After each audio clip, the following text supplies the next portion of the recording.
In this world, there's two kinds of people, my friend. Those with loaded guns and those who dig. Broadcasting from a Montana wilderness fortress at the headwaters of the Missouri, this is Matt Christiansen Live.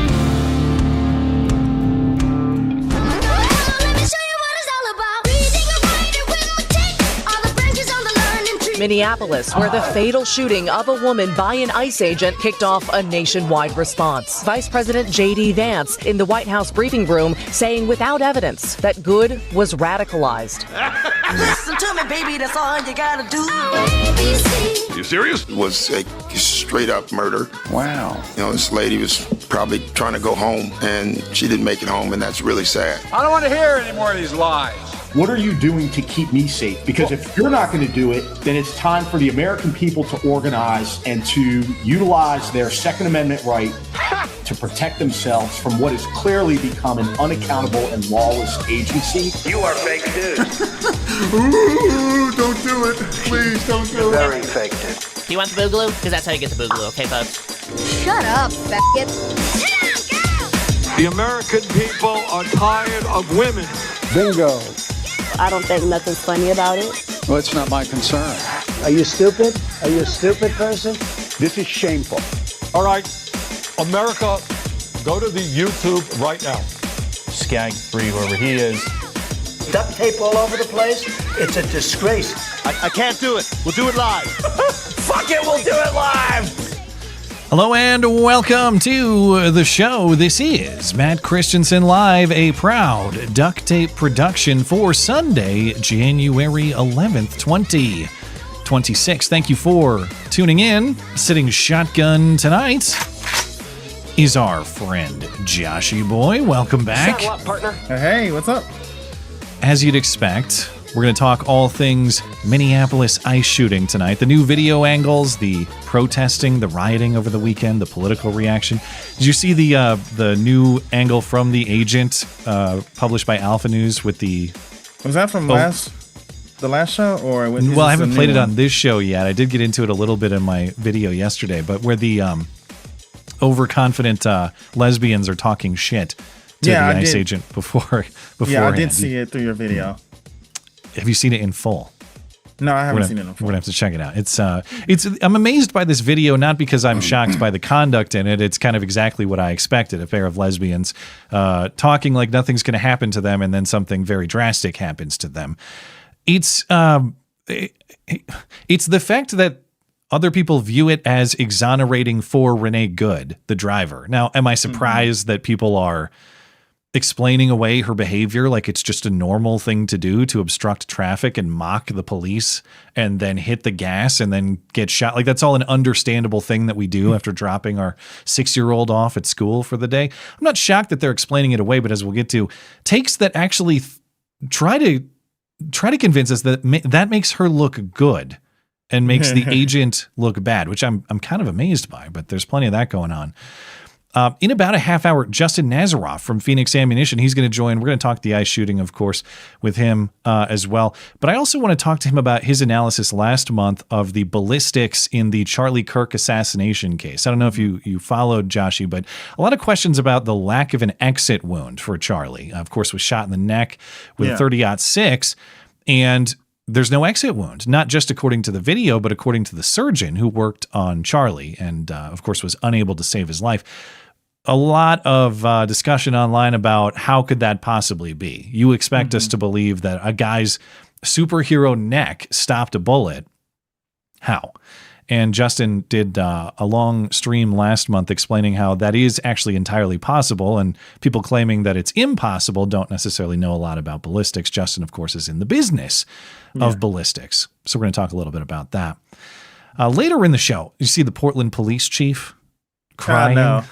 I'm still kind of, I didn't get a chance to check out anything just yet. So you have better things to do. Good for you.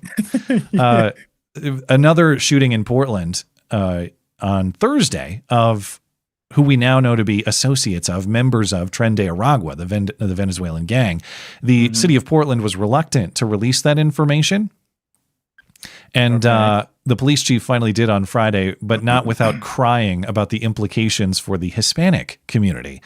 So we'll check in with that as well. Plus, got Hoax Hate to close. We'll catch up with your super chats. Also, big thanks to those of you who support the show. Of course, before we get into it, we got to say hello to our friendly listener-owned business for the evening. That's our friends over at Western Razor Company. We know we're being lied to on a daily basis by our government, by corporate media, and by razor companies too. Think about it. Their ads used to appeal to your masculinity. Then they took advantage of your sensitivity with aloe strips. They kept adding blades, thinking you wouldn't notice how clogged they get. And the more they changed, the more plastic and disposable they became. The honest truth is those other razor brands are lying to your face, and our friends at Western Razor aren't going to take it anymore. That's why their safety razors are 100% metal, made in the USA, and made with integrity. The replacement blades are inexpensive as well, so you get a great shave. You save money long term because when you buy a Western Razor once, it lasts forever. Listeners can get a 10% discount on any order from Western Razor when they use promo code MATT10 at checkout. Don't let those other razor brands lie to your face. Go to westernrazor.com. Get yours today. Western Razor, the last razor you will ever need. And there is also a new scent from our friends at Hero Soap Company. Bourbon plus Lime is a warm and zesty blend of rich and complex notes of aged spirits and bright citrus. As always, 10% off everything from our friends at Hero Soap Company using promo code MCListener. Find all the information on Western Razor and Hero Soap, mattchristiansenmedia.com. Deals, I should say. mattchristiansenmedia.com/deals.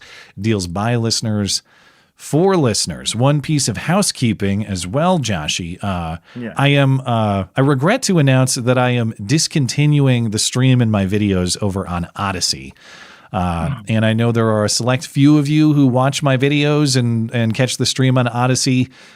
It's not very many of you. And while I certainly appreciate your support for the show, it's just added work for me to bring it over there for not a lot of return since it's not a preferred platform for people who consume the show. So I wish Odysee, they used to just have a way to automatically import the material over from YouTube. That's gone now. They can't do that anymore. So it means it's extra work for me to bring it over there, and there's just people don't want to watch it there. So I'm going to hit the pause button on Odysee.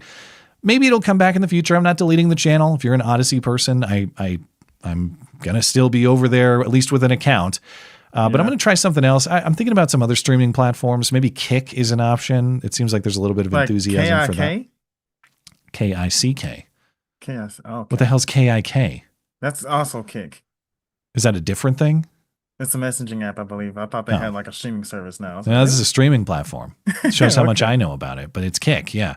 So maybe I'll set up over there. For now, though, YouTube, Rumble, and X are the primary places to get this show and my weekly videos and all the material I make. And again, I really appreciate you guys who've been consuming the show over on Odysee. It just I have to be realistic about what is a worthwhile use of my effort. And I hope you'll catch the show elsewhere if Odysee is the place for you. That is not a common opinion, apparently, but I really thank you for supporting the show nonetheless. And we apologize for all 5 of you who use it. Well, it's. I mean, you're not super far off. Odysee used to be kind of viable, and I'm not saying that I have like the greatest. It's not like I have the biggest show in the world that's going to pull all the eyes to Odysee. Yeah. But whatever traffic was on Odysee does not seem to be around Odysee anymore, and they've made it harder to bring my material there, so that's a factor too. Anyway, getting into the news, of course, we're going to get to all the details of the Minneapolis ICE shooting and the new video angles and all that. But before we do that, I want to back up and remind ourselves why the ICE operations are even happening in Minneapolis. And of course, there's a lot of Somali fraud going on. That's a big part of it. Yeah. But that's only part of it.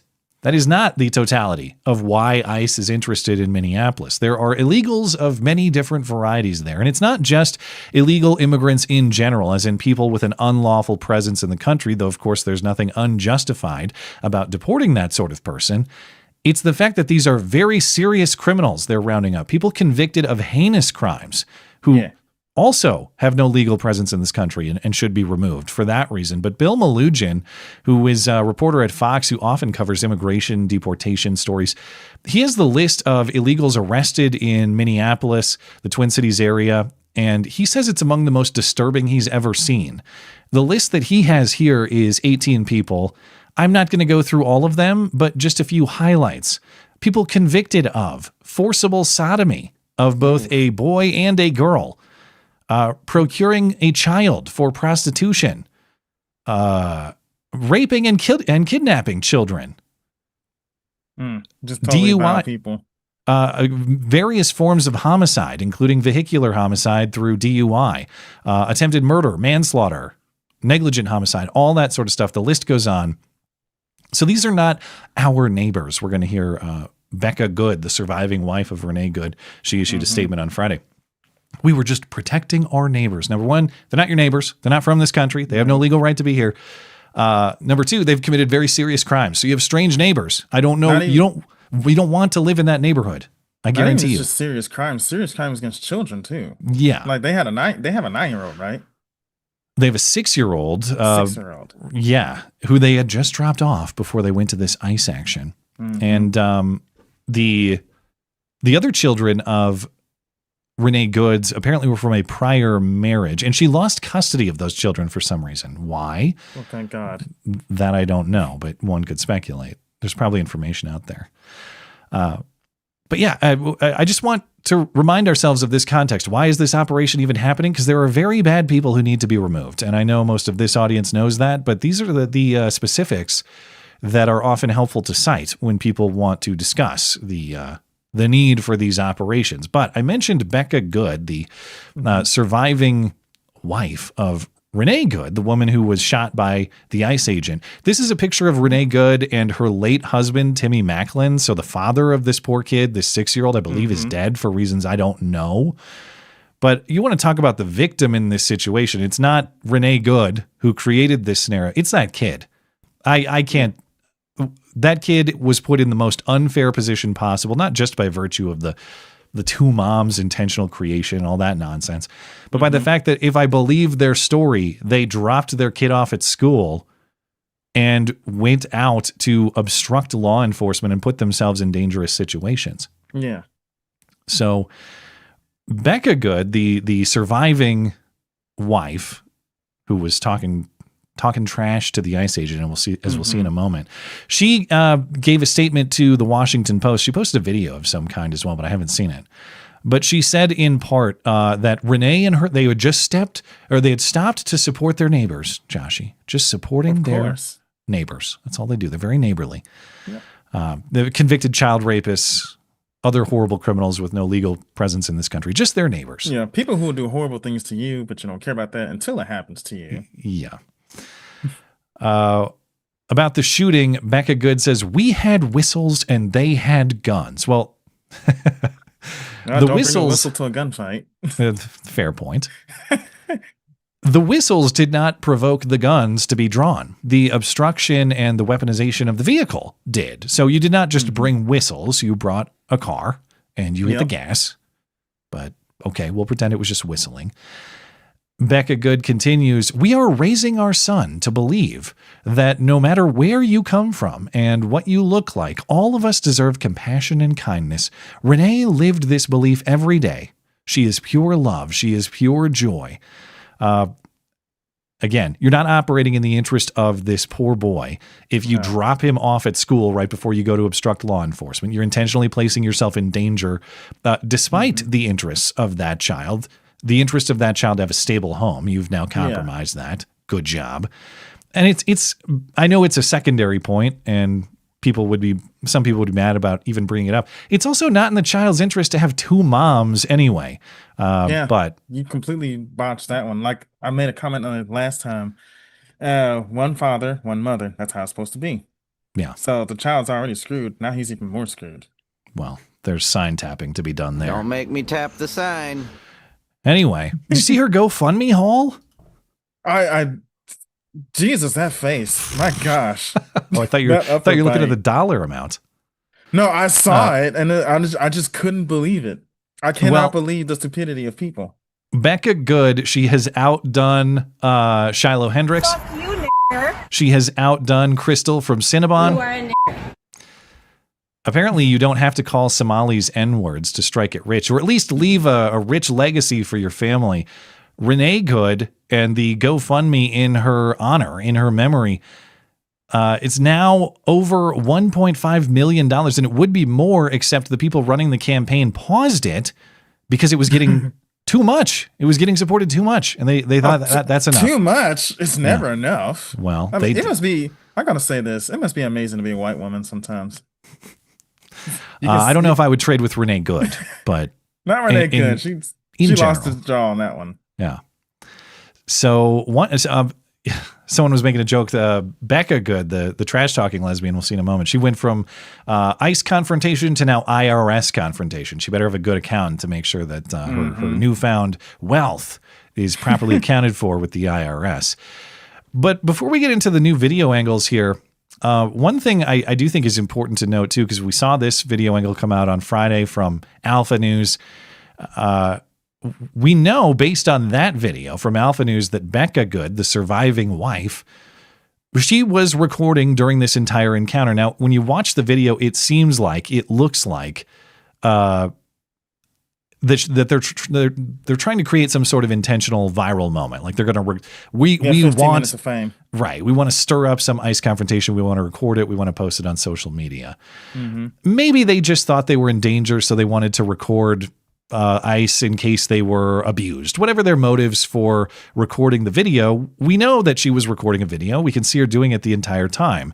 And as Dustin Grage points out on X, we still haven't seen that video, have we? What's the reason? If this was a case of murder, as many have called it, yeah, why would the video of the murder not be released? Don't we want this ICE agent immediately prosecuted? Doesn't that seem like a necessary thing to do? I think there's probably good reason, as Dustin is saying here, why her video that she was very intentionally recording has not been released. What does that video show? How might that inform our understanding of this encounter? Yeah, that they wanted this sort of thing. I'm not saying they wanted to be shot, obviously, but they wanted a hostile encounter. They wanted a confrontation. Yeah, they wanted their 15 minutes of fame. They want to instigate an incident so if something happens to them. They was like, look what they did. Look how they abused us. Unfortunately, one of them ended up dead. So, well, I want to get to these two major pieces of video that have come out in the last couple of days. On Friday, Alpha News released video from the shooting ICE agent's perspective. Technically, the agents were not wearing body cams. I see a lot of people calling this body cam footage. It's technically not body cam. He was recording on his phone, but it's functionally body cam. It's from his perspective. And here's that clip with honks to comply with YouTube's dislike for gunshots.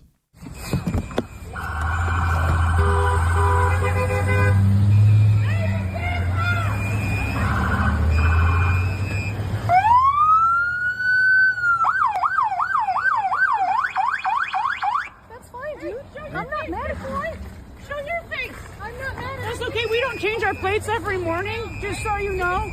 It'll be the same plate when you come talk to us later. That's fine. U.S. citizen, former fucking veteran. You want to come at us? You want to come at us? I say go get yourself some lunch, big boy. Go ahead. Out of the car. Get out of the fucking car. Get out of the car. Whoa! Fucking bitch. Okay. Several things to consider in that video, Joshy. Number one, you can clearly see the hostility and the obstruction. This was not a case, we're just trying to leave. We were panicking. We were scared. Yeah. No, it was intentional. Yeah, it's intentional provocation. You want to come at us? Go get some lunch, big boy. Well, I guess the coming at you happened. Did you hear what she said right before she hit the gas? What the wife said right before she hit the gas? Yeah, drive, baby, drive. That's what I heard. And there's a case. I'm not a prosecutor. I'm not a lawyer, but there are a lot of calls for this woman to be prosecuted now as some sort of accessory to the deployment of force against that agent. The obstruction, of course, is already criminal, but I would think that if you're actively instructing someone in the commission of a crime, there's got to be criminal implications to that. You can, of course, see the moment that the agent is hit by the car. Now, some people claim he just slipped or he wasn't actually contacted. There's no ice or snow on the ground where he's standing right there. It's not a slip. Yeah. I'm not saying that he got ran over, as has been claimed otherwise, but it seems pretty clear that he was contacted by the vehicle. Yeah, he was hit. You can hear the thud. Did you see the moment that Becca Good tried to get into the car? She's pulling on the door handle there. And lucky for her, that door was locked, I assume, to keep ICE agents out, because if she gets in that car, not only is her wife's face splattered all over her, yeah, but potentially she could have gotten either injured or killed herself. Yeah, she might be also dead. Now, you heard after the shots there, the agent said, fucking bitch, it sounds like, sort of mutters it. Yeah. And this point has been raised to say that the agent was overly hostile, or he was unprofessional, or he had a motive against them. Worth noting that the deployment of the vulgarities, that happened after the weaponization of the vehicle. Yeah. So if the gunshots are justified, and they are, then bad words are also justified, even if you consider them unprofessional. In other words, it's the conduct of Renee Good explains both the trigger pull and the use of the vulgarity fucking bitch. Don't hit the gas, and neither of those things happen. I know. Have you ever heard of the YouTube channel Midwest Safety? No. It is basically a cop body cam channel. Dude, they and they deal with situations kind of not similar to ICE, but a lot worse. Kidnappings, shootings. I just looked at one earlier today that had a guy who holding a kid hostage and shooting at police and everything. They swear all the time because it's a highly stressful job, right? I'd imagine swear words are the least concern in such a scenario. They're the least concern. And plus, sometimes the situations can be incredibly frustrating, and you're dealing with incredibly frustrating people, like this lady here, right? Yeah. Did you catch, I'm sure you didn't catch this, but there's a dinosaur in the background. You see that? I didn't see that. Holy shit. There's a giant T-Rex of some kind. Now, some thought the video might be fake or even AI because of this dinosaur. The dinosaur is real. The neighbor apparently has some sort of crazy decoration, some sort of crazy display. There's a shark too. Oh, and wow. I hate HOAs, but this is why HOAs are necessary, is because some people would put giant T-Rexes in their yard if it weren't for HOAs. Yeah. That's another. It's pretty cool, though. As long as it's not next to my house, sure. I don't want that. I don't want that in my neighbor's yard. That's a fair point. And I like dinosaurs, all right? Big Jurassic Park fan. Don't want to see that, though. There's also new video, apparently from a neighbor's perspective or some kind of onlooker. This video runs for about 3.5 minutes. I'm not going to show all of it, of course, but it's a view of what led up to the encounter from a distance. And you can see Renee and Becca Good obstructing the roadway for an extended period of time. Again, this was not about a confused attempt at a U-turn. I'm just trying to leave, but I don't know what's going on. Renee Good was parked perpendicularly in the roadway, trying to obstruct the roadway. She's honking her horn to make noise. She's dancing to her own honking for quite a while. And then eventually, after several minutes, agents approached her car to remove her from the roadway. And that's how this encounter happened.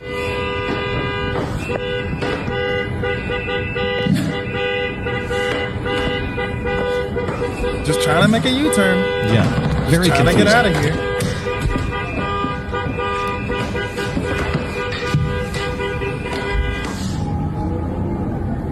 And then agents pull up for the encounter that we've seen in the other video. One thing crucial to notice about that clip is the dinosaur is also in that clip. That's how I know it's not fake. Oh my goodness. That dinosaur is the star of the show right there. Yeah. But again, it's not some innocent confusion. It's very intentional obstruction. It's for a lengthy amount of time.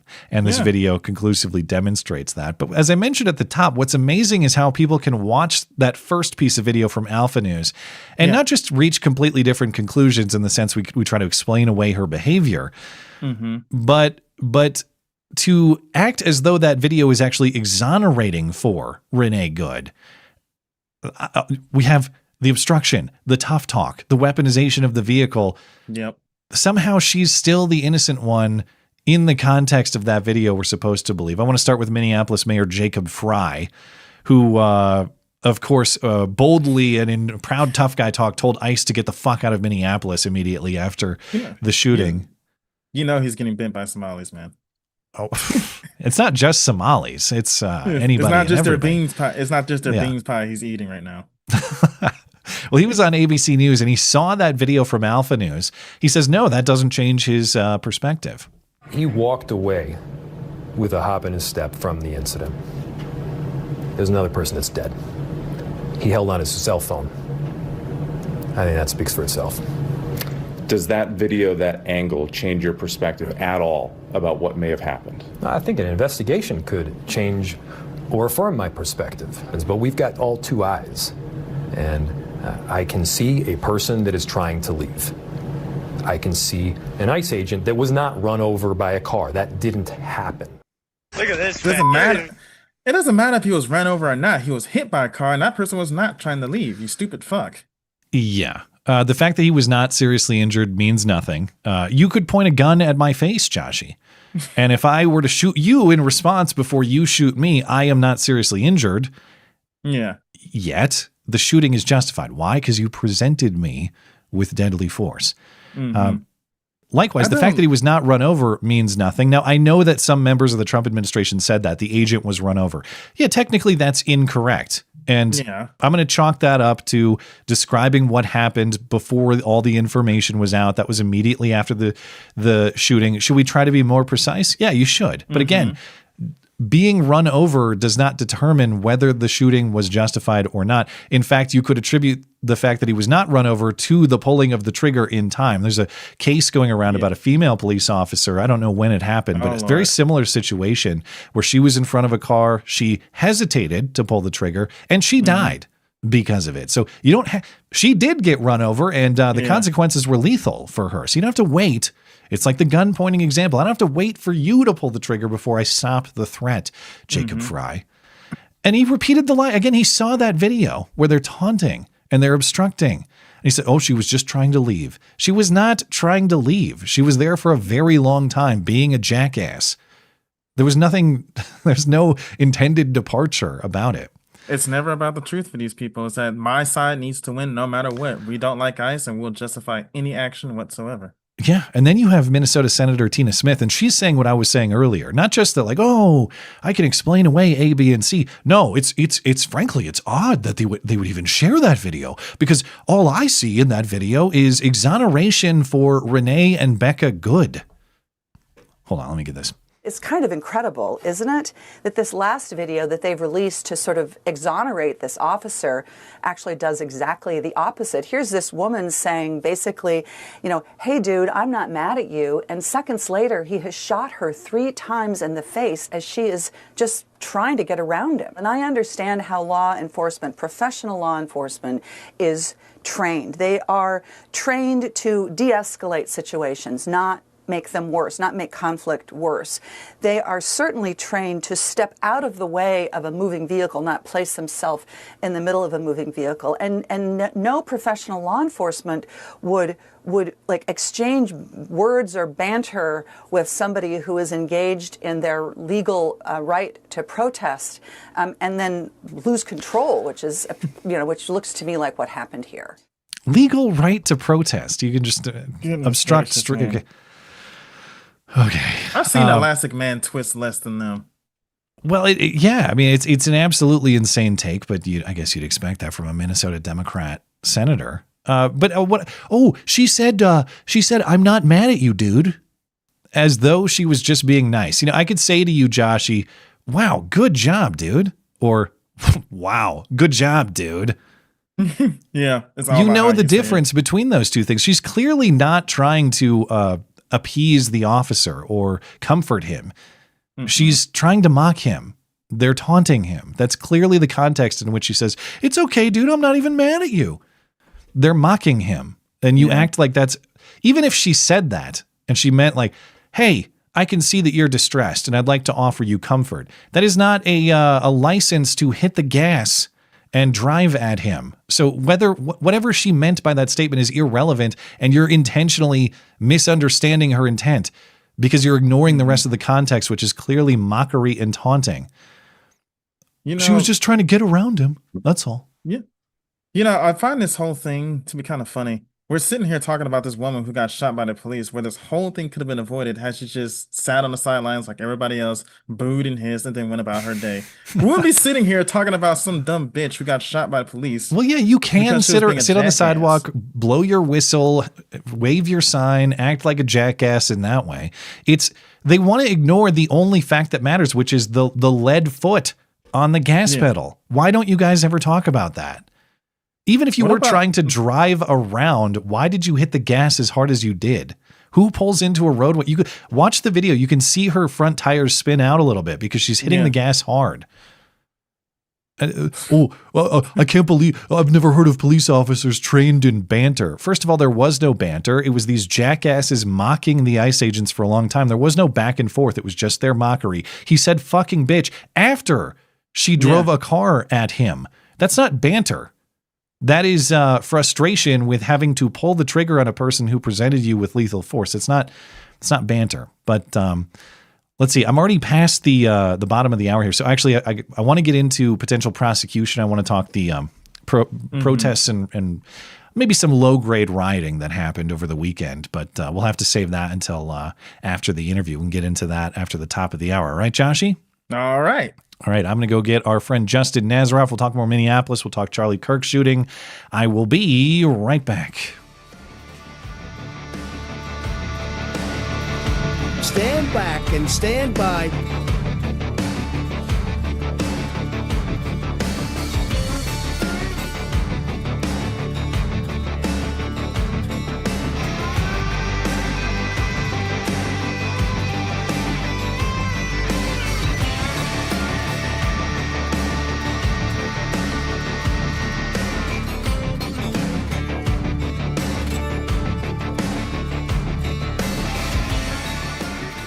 The point is, human bone is actually quite dense and quite hard. And it absolutely will cause bullets to deflect and deform. And once a bullet deflects and once it deforms, you have absolutely no way to know what will happen. So anybody who says that it's impossible for a 30-06 to be the rifle and the cartridge in question just doesn't know what they're talking about.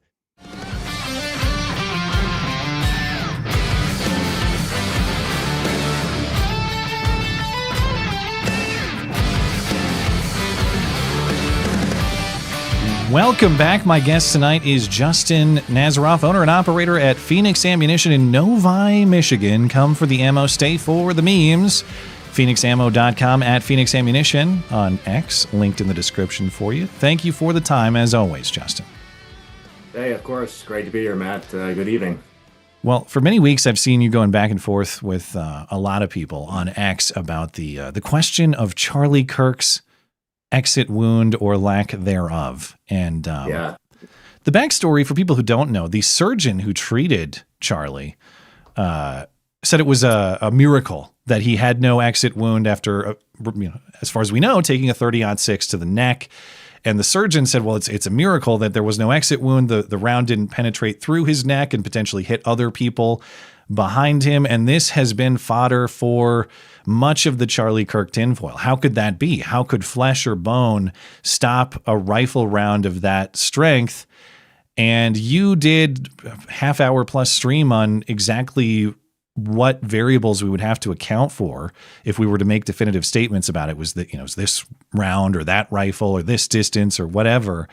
And I wonder if you could just walk us through that a little bit, because it was a refreshingly sane take with quality information, and I appreciated that. I hope people got a chance to listen to it. Yeah, I mean, from 2 weeks there, I felt just like the meme with the boxer. It's like I'm fighting all these retards online. God damn, there's a lot of retards. They're infinite. The whole thing is crazy because I really didn't wade into this with any particular opinion on any of the conspiracies or what I think did or didn't happen particularly.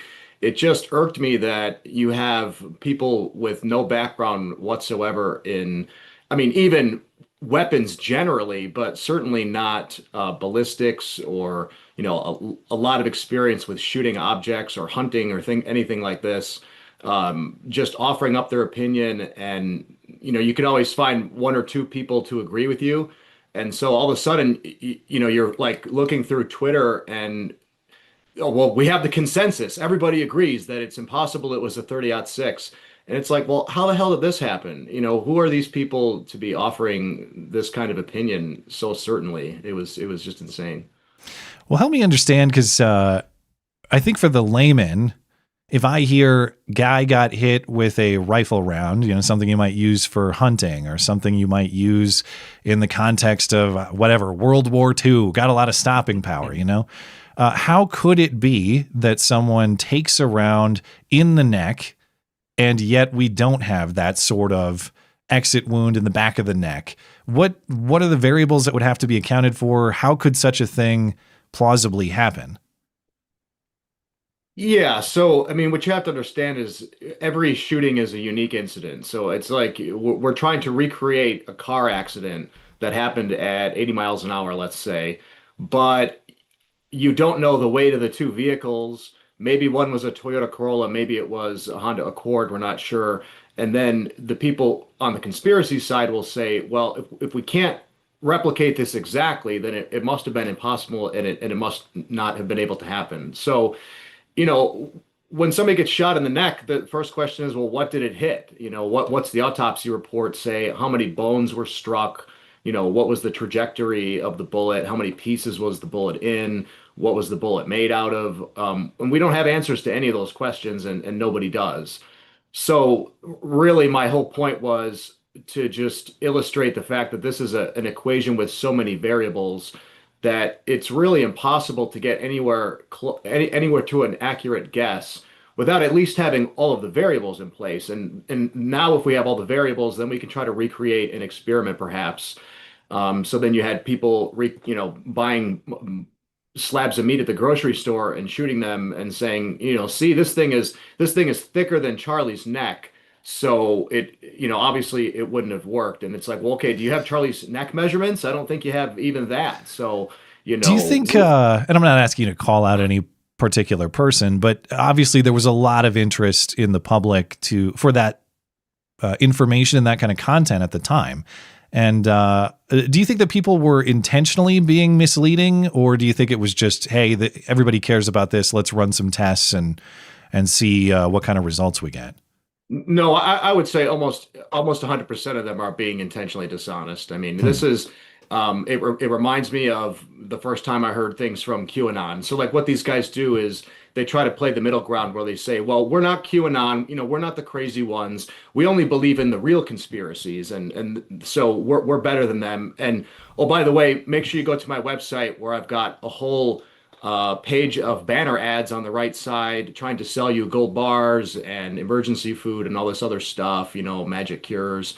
So that's how they make their money. It's either through monetization or it's through ad revenue on their websites. And I've seen this happen so many times. I had a family member who was really deep into that stuff, and it's exactly the same thing. We have Candace Owens is basically like the DEI hire version of Alex Jones times 10. It's like Candace QAnon, the female black version. And then we have a bunch of other people orbiting around her trying to suckle off the, get all the fruit that's dropping off this tree while they can. So it's just kind of sickening, really. And none of them have any particular expertise. They'll look at an off-the-cuff statement by the doctor. That was the whole thing. Well, they said that Charlie's neck was made out of steel. And it's like, okay, you grab like one snippet from a conversation that a doctor was having with the best friend of a guy who just got blown away on live TV. And he said something like, it's a miracle that Charlie's neck stopped it. And like, you're taking that for face value. Have you never been in an uncomfortable situation with a doctor where they're trying to explain something horrible? Like what if it was the opposite? If he had survived, the doctor would have said, boy, I've seen a 10,000 gunshot wounds, and I've never seen somebody survive this. It's a miracle. Charlie must have been touched by God. And then the conspiracy theorists would be saying, oh, Charlie's touched by God.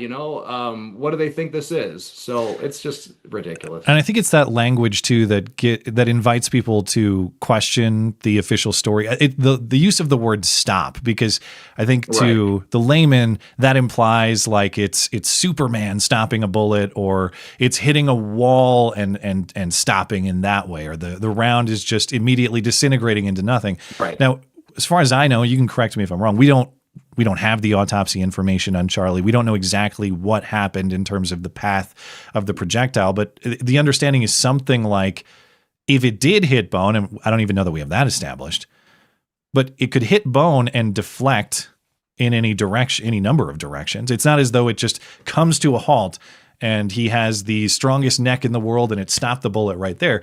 Bullets deflect. They change direction. They go all sorts of crazy ways.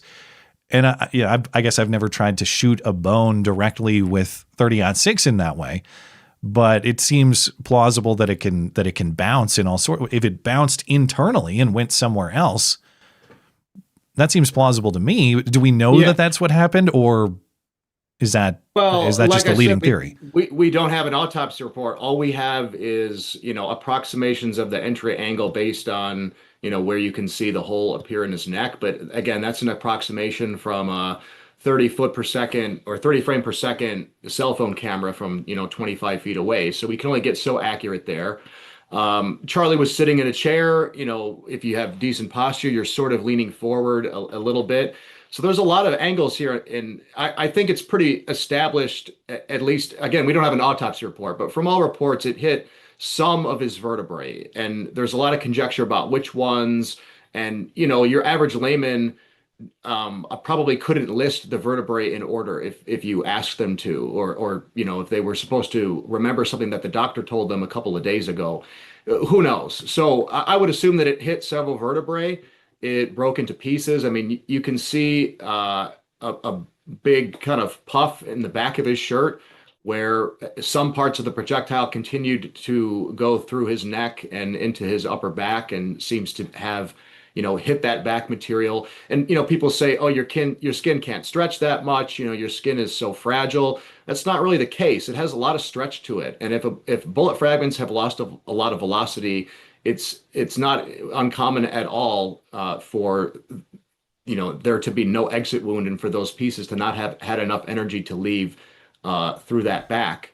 And then we also see a similar puff in the front. So I would assume that some of the pieces of the bullet that broke up ended up in his chest cavity, and that kind of thing happens all the time. And people will say you can't take a picture of a dead deer somebody shot with no exit wound and make a comparison.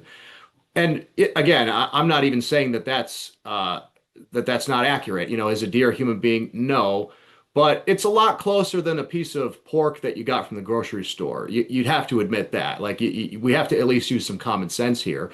And Charlie was not a small guy. He was 6'4", 6'5", 230 pounds. I mean, his bones are physically larger than mine, assuredly, because he's just got a much larger frame. It's not like he was a bodybuilder or anything, but he's got a lot more tissue there. He was young and healthy. That age, your bones have the most amount of calcium. So this idea that the human neck is wildly fragile and you can shoot it with anything and it'll just explode, I think is pretty ridiculous. Would I expect that to happen all the time? No, for sure. Definitely not. But it also depends on what kind of bullet it was. If it was a hollow point, full metal jacket, they were trying to spin up something about it being frangible, maybe. I find that hard to believe, but I mean, who knows? The point is we have no idea. And so to make any definitive statements is just a waste of time. Do you think the angle or the trajectory of the round, I mean, it would be a factor, but do you have thoughts about that? Obviously, if you've got someone at a high point relative to Charlie, I know you got into this a little bit in your stream, but it does seem to me that if you had a downward angle of certain degrees we could approximate based on the measurements of the place. If there's already a downward trajectory and there's resistance, I know that bone might not be the hardest armor in the world, but the bullet's going to go where the least resistance is, I would assume. And if it's already got a downward trajectory, it seems plausible that it would deflect downward in that way when it hits something hard, if that's its vertebrae or something else. Absolutely. And so, okay, so do you have any other? Actually, oh, sorry about that. Go ahead, sorry. Yeah, I just invite your thoughts on that. That's all. Sorry, I'll stop interrupting. There's actually two angles in play. There's not just the angle, the downward angle from the shooter's perspective, but also, as I said, Charlie was sitting in the chair and sort of leaning forward. So if you look at like when people shoot steel plates on the range, they're almost always tilted like this, so that the bullet hits and travels mostly downward. And so, again, we sort of know the angle based on some, Google measurements of the roof and the height of the roof and the distance. Like we can, sorry, I got the little light turned off in the background. That's all right. It's very moody this way. Okay yeah. Sorry. So in any case, there's just way too many factors in play to know for sure what happened, and that was really the crux of my argument. And then it turns into, well, you must have been paid by Israel, and or you're paid by the Egyptians or something. And it's like, man, you guys you're messing with the wrong guy. Like, if there's anybody that can attest that they're not paid by anybody, that they're not a Fed, it's us and it's me. So this is just ridiculous. Before we move on from Charlie, is there anything about the Charlie incident that you are tinfoily about? Is there anything that you do think is odd or needs further explanation, or you don't buy at face value? Well, yeah, sure. I mean, I think, the text messages were very strange. Where is this boyfriend, girlfriend, whatever it was? Supposedly they're missing, and how are they not in custody? It seems like more people were involved in this than just Tyler, or at least other people knew about it. It seems in a way that would cast some suspicion to at least having them be arrested in some way. So I do find that to be strange. If at the end of the day we found out that some FBI, CIA cell was, feeding this dude information or encouraging them to do that, would I be at all surprised? Not really. I'm a realist. I'm not a normie, guys. Like I get it. Do I think that's possible? Sure. On the other hand, do I think we'll ever actually know if that was the case? I don't. And so I'm unfortunately black pill enough to just think that, this is wasting a lot of time and resources and causing a lot of divide within this, side of the political aisle.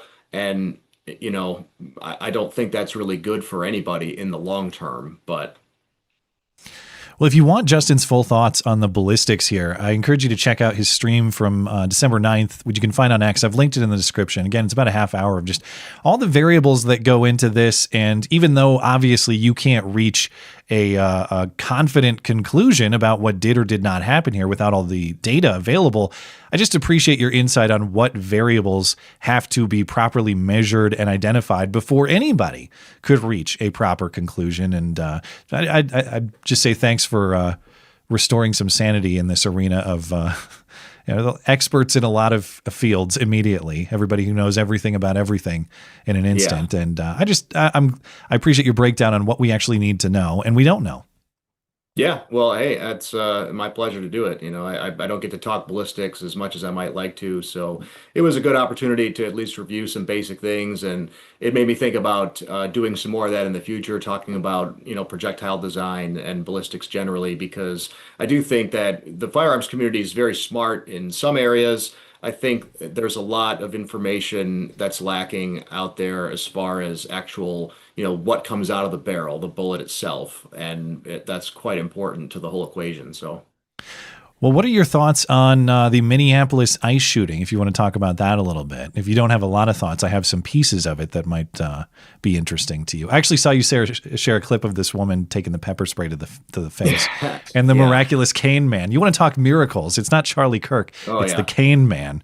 So I got that ready to go if you want to watch that one. But I just invite your thoughts generally about what happened, what the reaction is, where we're headed from here, all that stuff. Well, look, Do I think that it's good that this woman got shot and killed? No, I don't. I don't think that that's good at all. I think it's tragic. I think it didn't have to happen, but it did happen. And at the end of the day, if you are putting yourself in these kinds of positions, eventually something like this is going to happen. I mean, it's the law of large numbers. And I think that side of the political aisle is used to getting away with a lot in that respect. I think they're used to getting away with a lot when it comes to protests becoming more than protests. You know, people throwing things, people blocking traffic with their cars. And, you know, this is just bound to happen. You see people get hit on the freeway when they try to block traffic. And so what the idea that she drops her kid off, I mean, I have two brothers. We have a stay-at-home mom growing up. Never at any time did my mother drop me off at school and then go to a political protest and try to block federal law enforcement from deporting illegals. Like, I just, well, yeah, are we fucking serious? You see this degeneracy all the time. You have kids brought to protest with signs, their mom made, which itself is ridiculous. But this is a step beyond that. It's not just politicizing your kid, although I get it, the kid was not part of the political display here. But what I mean is, like, it's the intentional creation of danger. It's not just expressing a political viewpoint. It is creating and stepping into the danger, and then I guess being shocked when the danger is realized. And that is a betrayal of your kid. That kid is now without a mom, and God knows what's going to happen to him. His dad's already dead, apparently. Of what, I don't know. But yeah, and like, that's what it is. Like, guys, at the end of the day, you can't protect your family if you're not alive. I mean, that's why I'm in the gun business, because if I'm not alive, then that means I can't keep my wife, girlfriend, sister, mother alive. It means I can't keep my father, my brother, my best friend, my neighbor alive. And so, but at the end of the day, like, my life is the most important thing, because that's the one that, in my head is going to be used to maybe save someone else's. So self-preservation should always be at the top of your list, maybe unless you're married. I would say that's about the only exception, or you have kids. So depends who you're married to, some people would still be in favor of self-preservation. Anyway, no, I take your point. And I wanted to highlight that clip that you brought up too, because it's a bizarre situation. The people who are inviting the violence, not just that it's unwise to invite the violence in general, which for the most part it is, of course, where it's unnecessary. Now, where it is necessary, you deploy it where you have to. But what I mean by bizarre characters inviting the violence, this is at the scene, or about the scene of the shooting in Minneapolis, the same neighborhood. It's maybe a block away or something like that. You got the ICE agents either present. I don't know if this is immediately after the clip came out yesterday, but you have overweight women and an apparently disabled man, or at least he needs a cane, implying he's not physically able in some way. And not only are they voicing their political viewpoints, to which they're entitled, of course, but they're inviting the violence. Okay, we're so delusional about this that we are going to get physically confrontational with armed men of law enforcement and not expect. These people even had the benefit of what happened just a couple days ago. Right. Don't bring this force, because you're probably going to be met with lethal force yourself. This clip, as you were highlighting, is just ridiculous. I'll give it a play, and then you can respond to it. Out of here. Go the fuck home. Get the fuck out of here. We hate you. Fucking please. Get the fuck out. Get the fuck out of here. Get the fuck out. Get the fuck out of here. Fucking please. Get the fuck out of here. Get the fuck out of here. We hate you. We hate you. Wait for it here. We hate you. Right in the face. He just pepper sprayed me. He pepper sprayed my hair, but he pepper sprayed me. I turned around. Move. I mean, it wasn't very good pepper spray. She's still screaming. I don't get it. They must not have gotten her very well. I mean, I've been pepper sprayed. It wasn't great. I've only taken like a wind.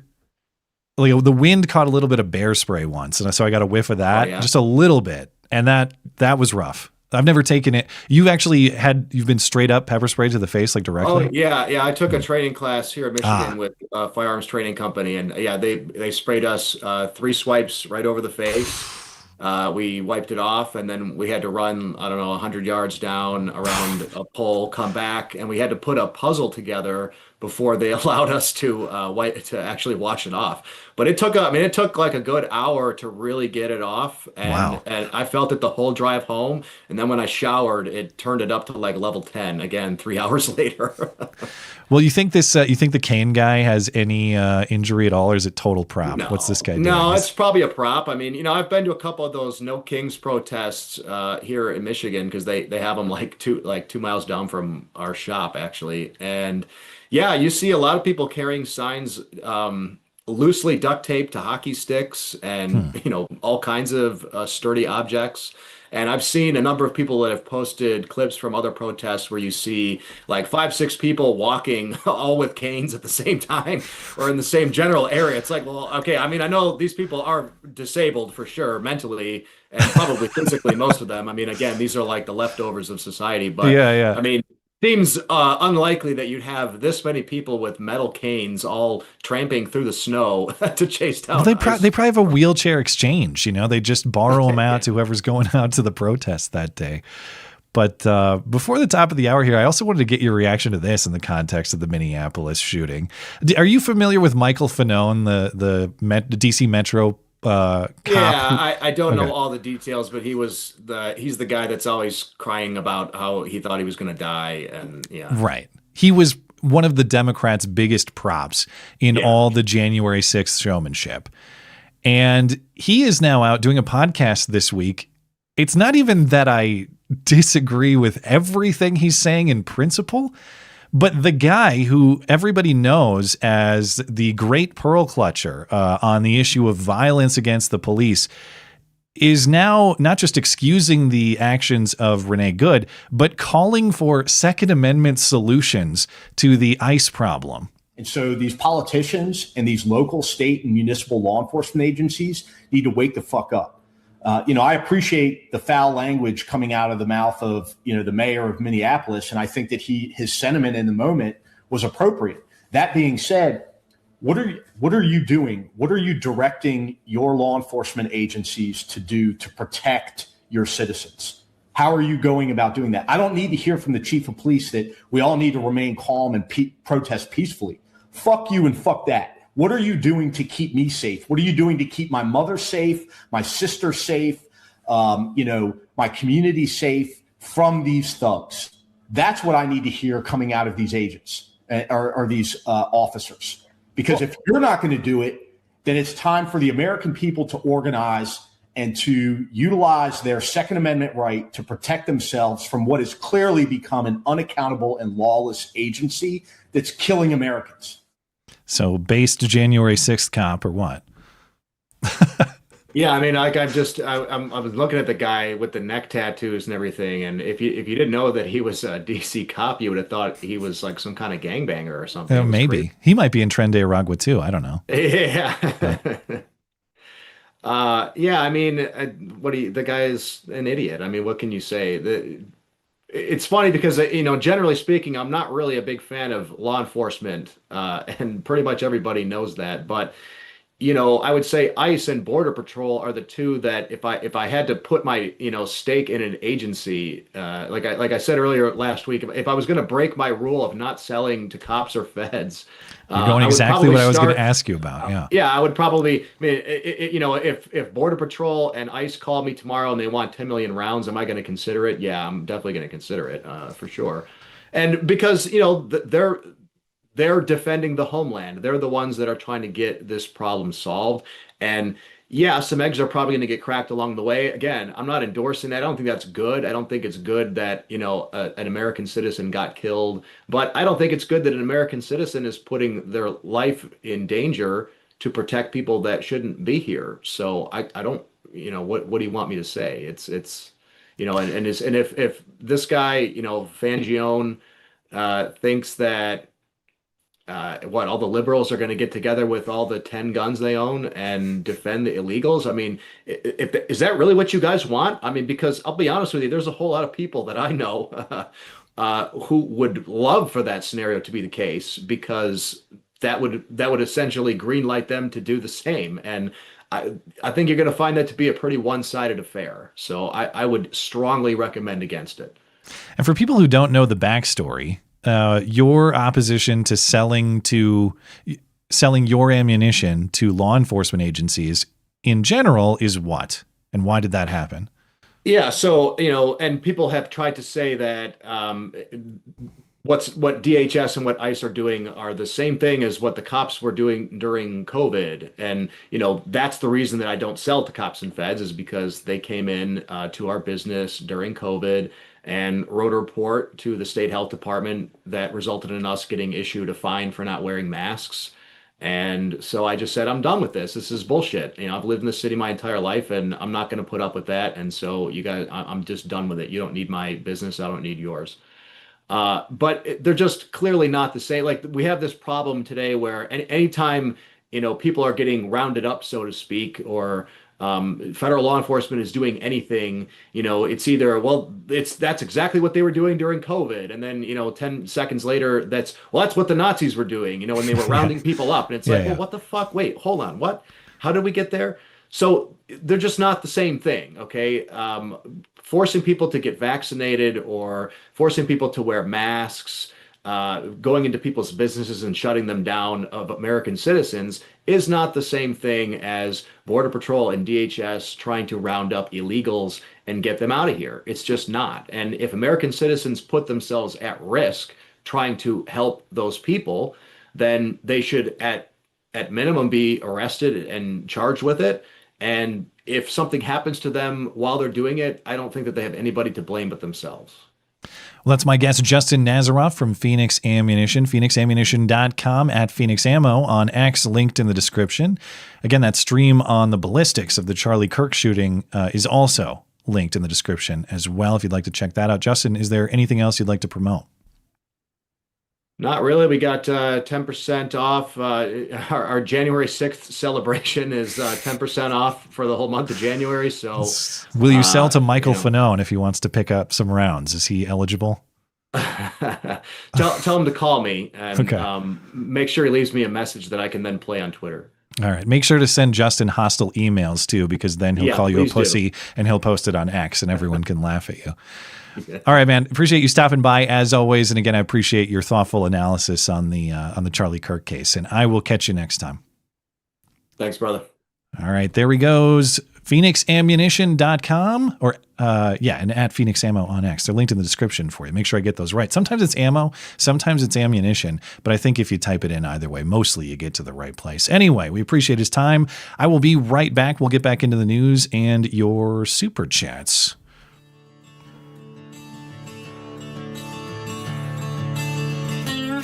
Stand back and stand by.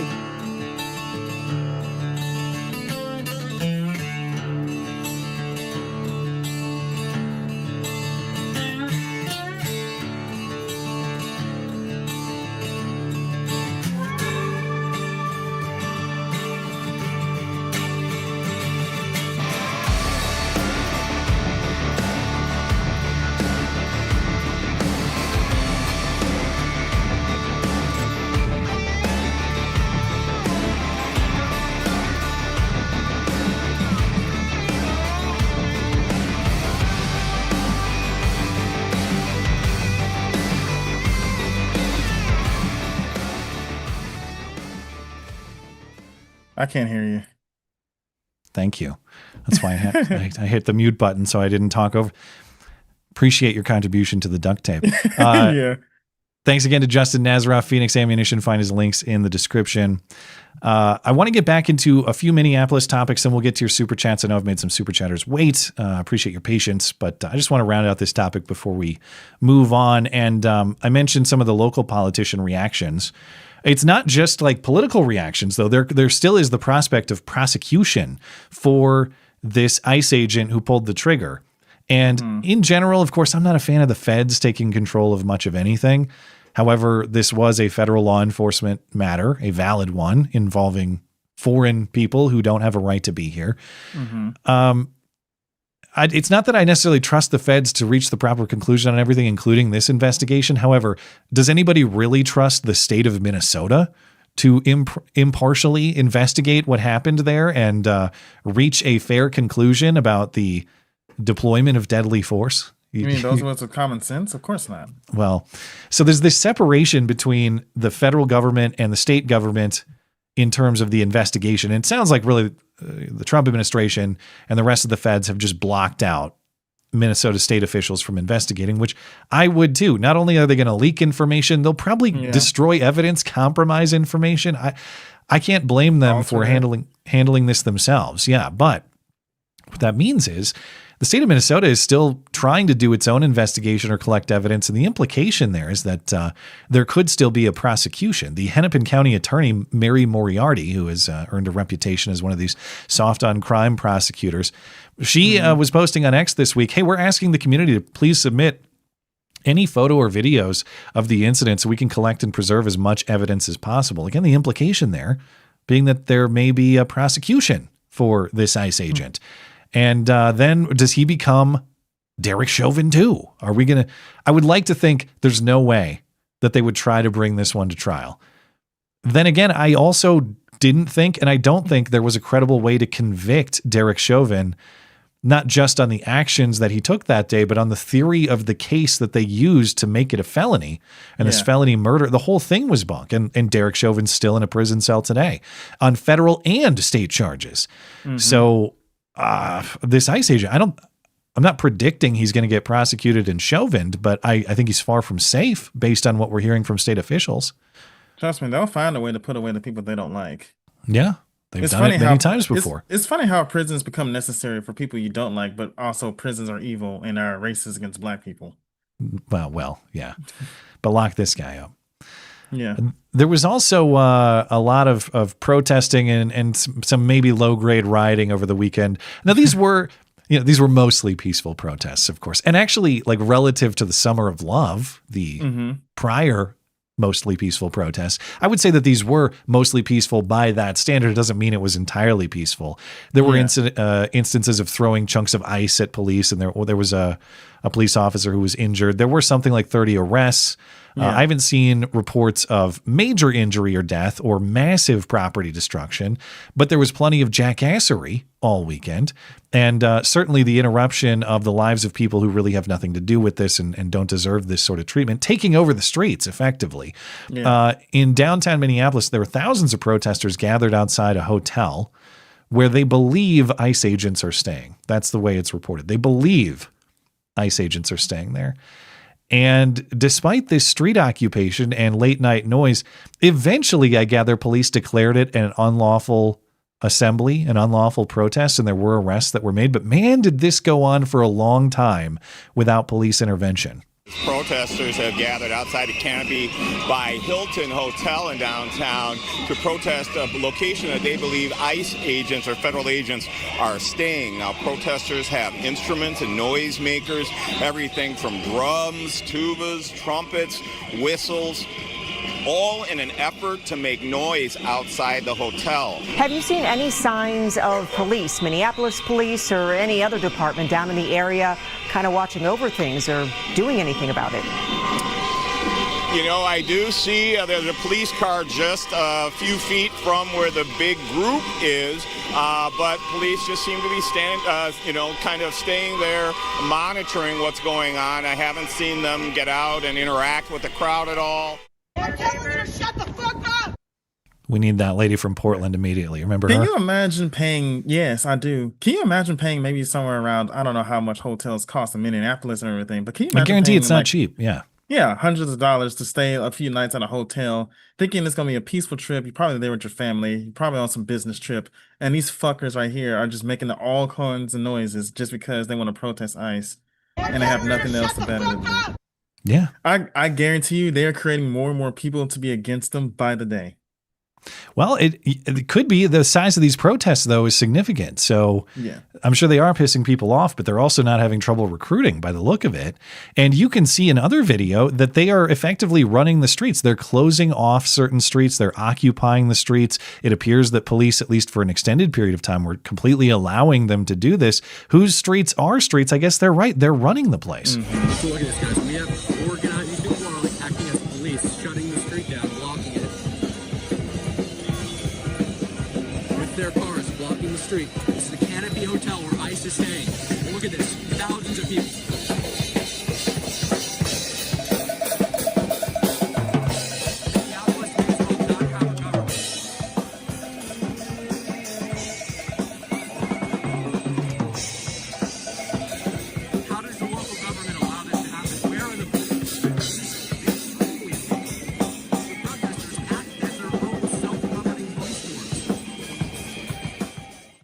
That clip is from Cam Higbee.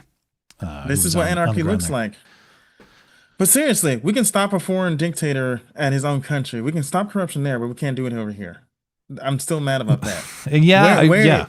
Where are the tear gas? Where's the arrests? Where's the beating people?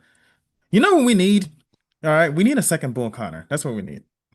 Go on. We need a second Bull Connor. Call the fire department. Call the canine unit. Start turning fire hoses on people. Start sticking dogs on them. And I guarantee you this will stop. You know, I think, I mean, you can't. Obviously, to your point, you're taking over a public thoroughfare. Number one, people have a right to use that street for their purposes. It's a public accommodation. You can't just take it over in that way. Obviously, the people in the hotel have a right to a certain level of peace at their hotel accommodation too. So allowing this to happen is not acceptable.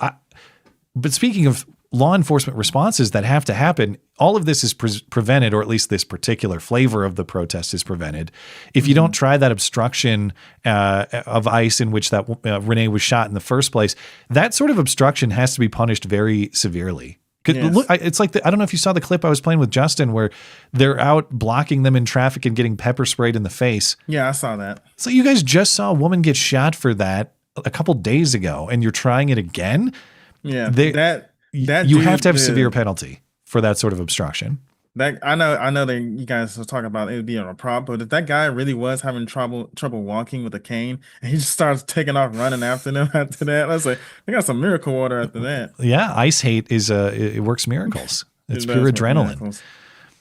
Anyway, you know who else was there at this? Here's another thing that'll make you want to intervene with these protests. Guess who was there recruiting? The communists. The communists were out running the streets. They got sent by Mandani, I swear. The Twin Cities Communist Club, a chapter of the National Communist Party, was out recruiting, and they were waving their flag. Okay, this wasn't in secret. And when did they do this modern update to the hammer and sickle? It's like a hammer and a gear. Dude, they're simplifying the logos like the companies do. Yeah, it's very modern. It's not the hammer and sickle anymore because we don't harvest wheat and stuff. So now we use gears and machines. Yeah, we use gears and they're part of the machine. They're part of the cogs that turn it.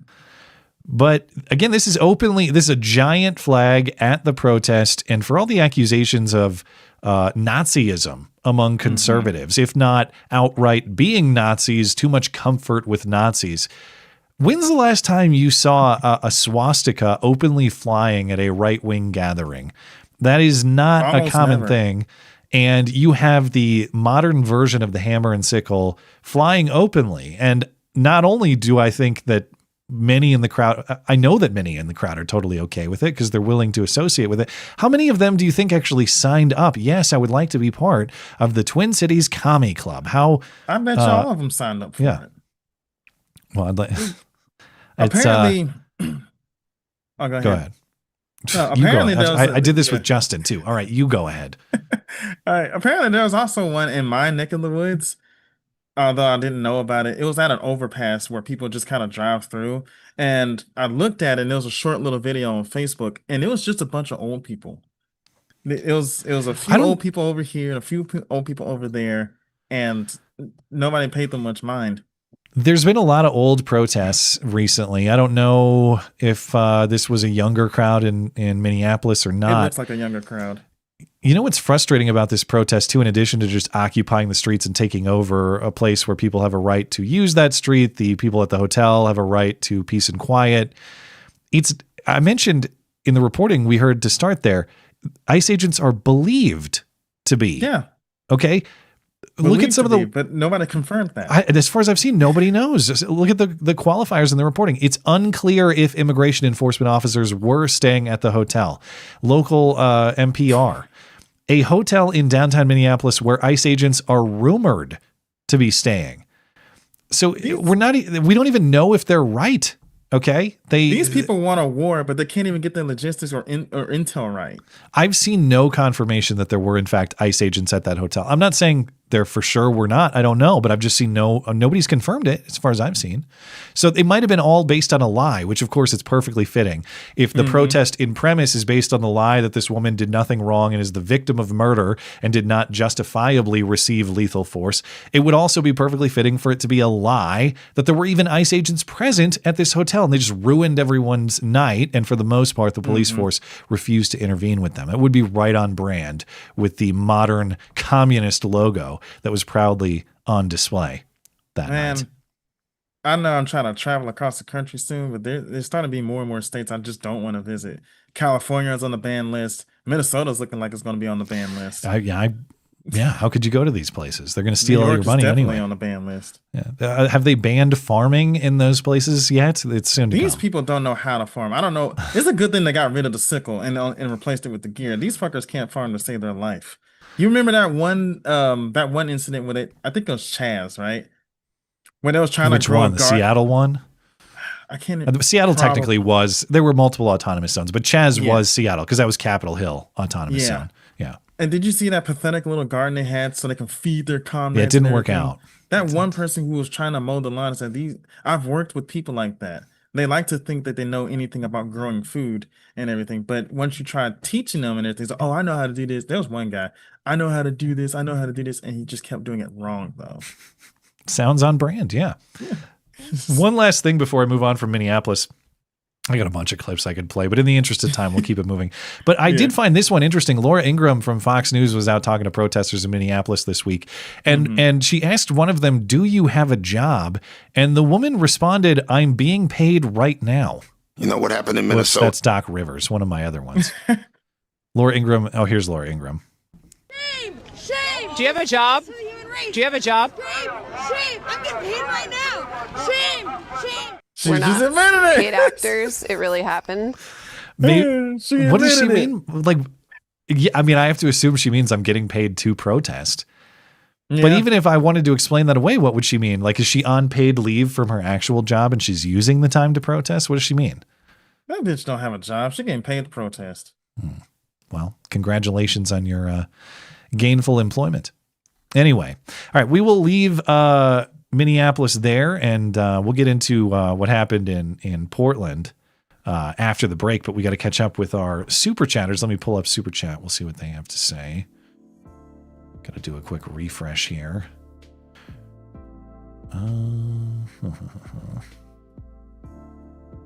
Okay, I'll have to wait for YouTube and Tippy to refresh. Over on Rumble, Newbie of Death review, or just Newbie of Death. If you're going to do your first but don't remember your second. Wait.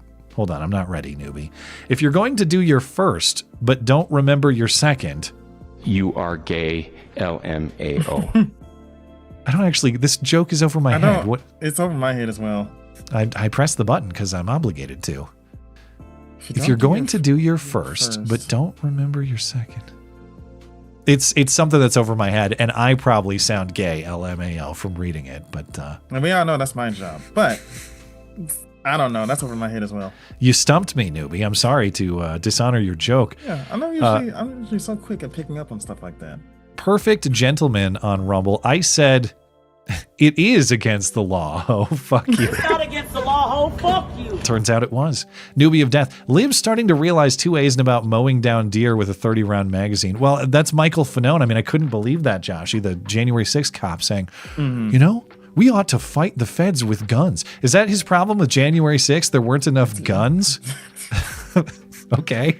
Oh, my goodness, man. Yakko. Go ahead. He said, at the same time, though, he's like, what are you going doing to protect me? He said, dude, that's your job. If you got a family, that's your job to protect them. I do think the police have a duty to do that. They sign up to do it, but I thought you you can't. About government in general. He was talking about Minneapolis police. He's saying they're not doing enough to protect people from ICE. Yeah. And I would agree that you should, in a proper society, you should be able to rely on the police to protect you and your family. But guess what? Even well-trained, brave police officers are not with you at all hours of the day. if they're 5 minutes away and someone's breaking into your house right now, that's the hell are you minutes. supposed to do? Mercy. Yeah, they're going to clean up the mess. Yeah. So you better be prepared for those 5 minutes. What people don't understand is that police rarely ever stop a crime. They're there to enforce the law, and they're there to invest. They're there for the aftermath. They're there for the mopping. Yeah. Yeah. That's what they do. So 9 times out of 10, they're there to clean up. And to be clear, that's not me trying to take shots at police officers. Those of you who are police officers, yeah, I certainly respect the bravery that it takes to insert yourself into danger in that way. It's like you're saying, it's the time reality. You can't be everywhere all at once. And so where crime happens, by the nature of the work, you have to respond. Sometimes you might intervene, but for the most part, it's responding to something that already happened. Yeah. Newbie of Death. That's the one I read. Thank you, Newbie. Yakko. Renee Good was a professional protester. She was at protests around the country.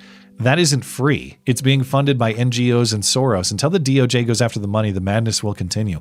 I haven't seen information about her being elsewhere. I could believe it, though. I know they traveled to Canada after Trump won because they were trying to flee the country or whatever. Flee the country. They've moved around, so I don't know. Maybe she just moves around a lot and happened to be at these protests, or maybe there's something more to it. No, I believe that she might be a professional protester. Newbie of Death. It wasn't a T-Rex. It was a Lictal. I can't even pronounce this, and the type is small. Lictalatopus. Lictalatopus? Lictalatopus? How do you even know that? They don't know what the fuck they're doing. I know my dinosaurs. I've never heard of that before. I don't know my dinosaurs. I just know the T-Rex, Triceratops, and Pterodactyl, and the raptors. Friendly Neighborhood Fed. Fed. Matt and Joshy, is there anything more dangerous than a lesbian in a Subaru? In fairness, they were driving a Honda, all right? I will simp for Subaru always. Although the meme is the meme. I know that people say that a Subaru is a lesbian car, essentially, but they're nice cars.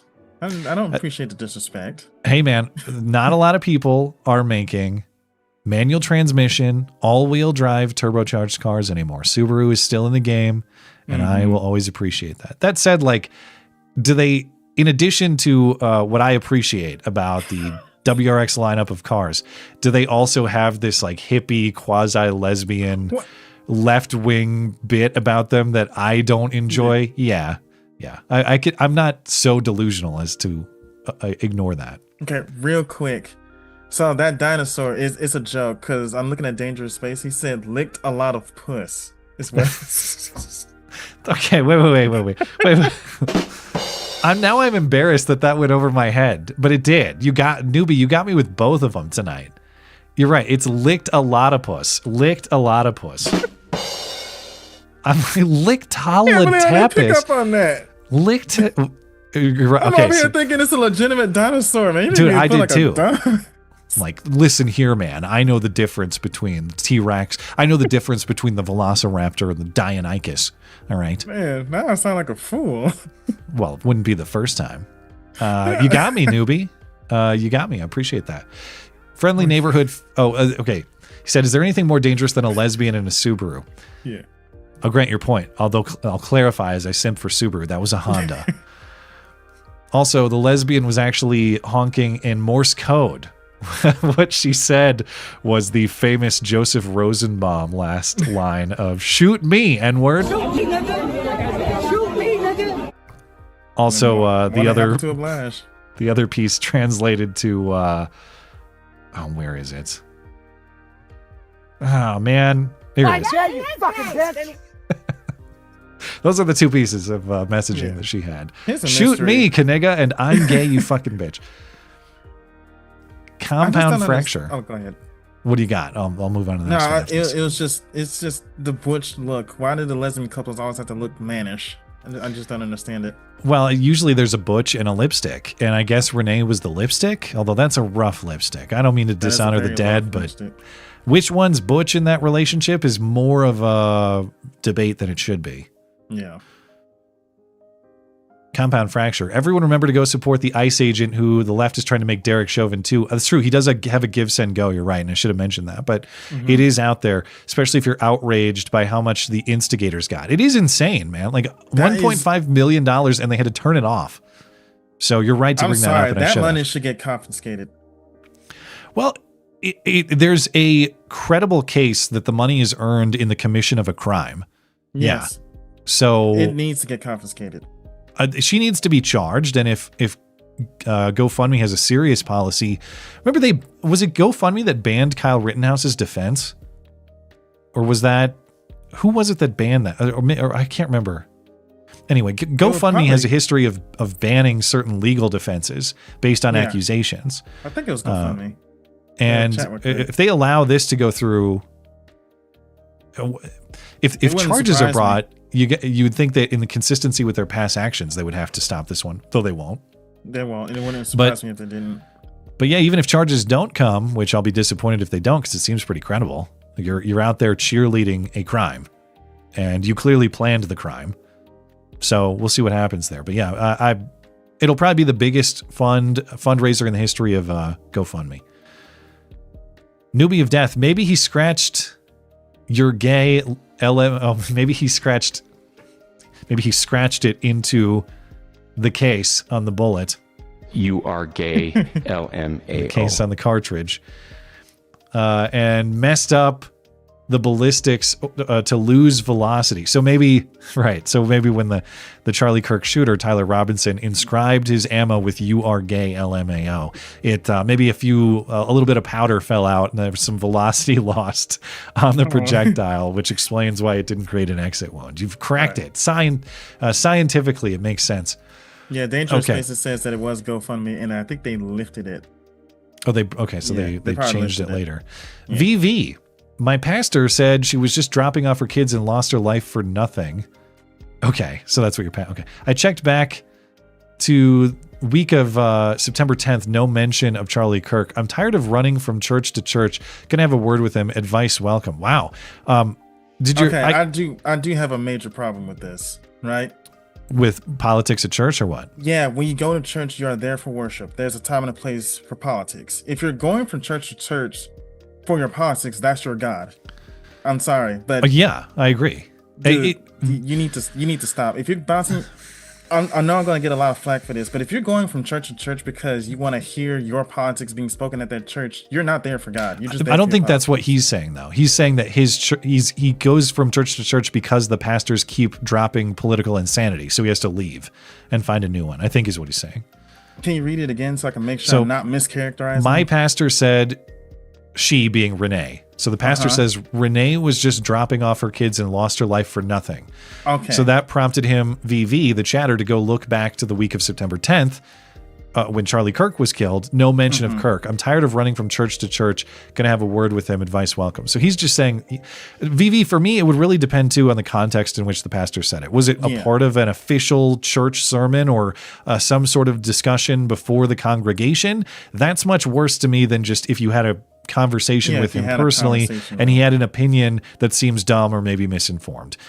If it was an official part of the church communication on a day of service, that would irritate me quite a lot. I would still have questions about it if he had a ridiculous opinion like that in private communication, but at least I could talk to him about it and we could sort of sort that out. So even then, and I grant his point now, so I am going to back off just a little bit. Even if it's with politics you agree with, it's still, to me, inappropriate. I don't go to church for politics. And I understand that's what he's trying to get away from. But then I have to ask, okay, what if he did mention Charlie Kirk? Would you be okay with it then? My church, as I mentioned, took a lot of heat for not mentioning Charlie Kirk the Sunday after it happened back in September. And then they had to, the pastor had to come back and do a whole Charlie Kirk speech later because people were so mad that he didn't talk about Charlie Kirk. And I was just raging in the comment section. No, just in the live chat, I mean. VV, I would, if it was me, I mean, I don't know how many churches you've bounced back and forth to. If it was a part of the sermon or a formal communication before the congregation, I'd leave. I'd be out. I don't care how many churches I've bounced to. I'm not dealing with that kind of nonsense as part of the formal church service. If it was an opinion in passing, I'd still talk about it, but I wouldn't. I would investigate a little bit more and try to figure out why he thinks that rather than just bounce. But it is frustrating for sure. I recommend going to an Orthodox church. And I'm not just saying that because I'm catechumen, but I am saying that because I'm catechumen. fixes everything. Stop It dealing really in does. Protestant nonsense, of course. Yep, always and forever. Protestant nonsense. Catholic heresy. William Steer, Democrats, not Democrats, but Democrats are mad federal agents are removing their legally imported slaves like their forefathers in the 1860s. Well, they always got to enslave somebody. They're coming for you next. I don't mean you, Joshy. I mean all of us. We will all. Well, we're already used slaves. up, right? Yeah. But, after Lincoln freed us and everything, which in retrospect may have been a mistake. But hey, anyone who wants to rip on Lincoln, I'm here to listen to it. I'm not going to even go further. Purpose of the ages. Justin is calling out Valhalla VFT without using his name. So many vets came out of the woodwork to claim to be experts. I'm an Air Force vet and never needed to fire my weapon. Still, I know through hunting the reality of a 30-06. Well, I didn't know that about you, Purpose of the Ages. First of all, thank you for serving the country. And I don't actually know specific. Justin calls out Candace, of course. That's explicit. But as far as like who in the gun tuber community he's talking about, I don't actually know because I didn't consume a lot of that content. I saw the fights on X about it, but as far as who's making videos and who's doing these field tests of shooting pork with a 30-06 to see what happens, I'm not really interested in the fight, like the reality show of it, of people fighting each other. I am interested in the truth though, and I appreciate Justin's take that is it odd that there's no exit wound on the back of the neck? Yeah, I mean that seems like what you wouldn't expect. But there's a lot more to it than just putting a bunch of meat on a table and shooting it at 30 yards and expecting that to be an exact replication of what happened to Charlie. There are a lot of variables that have to be accounted for. And what about really, really fat people? Well, I don't know. Charlie wasn't that fat though. Yeah, but I'm just saying because I'm not a gun expert, so I'm not going to even pretend that I'm one. But just take somebody who's like the size of. Are you familiar with Boogie, the YouTuber? Of course, yeah. Yeah. Take Francis, yeah, Francis. That's his name. Okay. Take the somebody character, Francis's size and do the same thing. Would there be an exit wound then? Well, there's more matter. I don't know. As far as density is, I'm told muscle is more dense than fat. I don't know. But to Justin's point, every form of flesh or organ in your body has different density. And so like skin is of different density than your muscle, which is of different density than your bone or your ligaments or cartilage or all of those different types of matter that make up your body. And so there's so many variables, not just in how the bullet hits, but the matter it hits, the angle, the density of that matter. And once a bullet deflects and potentially breaks or deforms, it can do all sorts of odd things. And one of those odd things might be going straight downward and staying in your body, even though it hit you in the neck from more of a straight on angle. Anyway, thank you, Purpose of the Ages. And appreciate your thoughts on it, your support for the show. Producer Tim has a few thoughts. We'll get back into it. That neighbor's talking point is just as stupid as the whole looking for a better life bullshit. You can do bad actions when looking for a better life. Ted Bundy, Charles Manson, John Wayne Gacy, they also had neighbors. That's true. Every criminal has, except for maybe Uncle Ted in the woods out in Lincoln, Montana. Not a lot of neighbors there by design. Your neighbors can be evil. Yes, there are some people you wouldn't want as neighbors, in fact. All of us deserve compassion and kindness. Also, fuck ICE. This bit bugs the shit out of me. Claiming universal compassion and kindness, then spitting venom at people you hate. Also, not everyone deserves compassion and kindness. Like, say, kitty touchers. Well, yeah, that's. But dude, these are just words to them. They don't mean anything by it. Of course not. They don't practice anything that they preach. Producer Tim also says, ask a husband if a woman saying I'm not mad at you always means that they're not mad at you. Yeah, thankfully I don't deal as far as that like coded woman talk. Personally, I don't deal with a lot of that, but I know a lot of guys who do. I'm not mad, it's fine, I'm not mad. Well, yeah, you know that means you're in trouble. Yeah, I'm still trying to fight the allegations, so I don't have that experience just yet. De-escalation is pretty hard to achieve when one side thinks they're fighting Nazis, you moronic bitch. Well, that's the problem too. Like, yeah, you've told people that Nazis are taking over their towns, and but they're supposed to be calm about it. VV, clarity on my super chat. It was during a sermon, but a passing statement to emphasize the frailty of life. Okay. Agreed with Joshy, but I think these flippant, ignorant statements reveal a lack of wise discernment. The pastor is male, by the way. That's how I interpreted it. I assume the she was referring to Renee. But yeah, God, man. Unfortunately, to me, that does... If it's not a scripted part of the sermon and he just went off script a little bit and made an off-the-cuff remark... Okay, I guess that's not as bad as writing it into it, but it still tells you about the inclinations of that person. If this guy actually thinks that this woman did nothing wrong and is a murder victim, I have to question your judgment in pretty much all capacity. It would force me to question your judgment or your interpretation of biblical scripture too. I mean, it just, you see what you want to see is what that tells me. Which is why you go to an Orthodox church instead. You can't do that shit there, I guess. Try Joshy's solution, VV. No, I know that I may seem like I'm joking, but I'm actually dead serious about that. Go to an Orthodox church. Thank you for supporting the show and for the clarification, VV. Okay, I'm going to come back to the chats at the end of the stream. Appreciate you guys. I will be back with you later. I'll have to just circle back with you. We got to get back into the news and... let's see. Let me find where I left off. We did Fanone. Oh yeah, we got to talk Portland. That's what I left off with. Portland. Okay. Yes. Yes. Portland. You don't want to. Portland is always entertaining. What are you talking about? All right. Why hasn't it been nuked yet? Well, soon it'll nuke itself, I think. So I posted about this story yesterday. There was also a border agent shooting in Portland, Oregon this week. It happened on Thursday.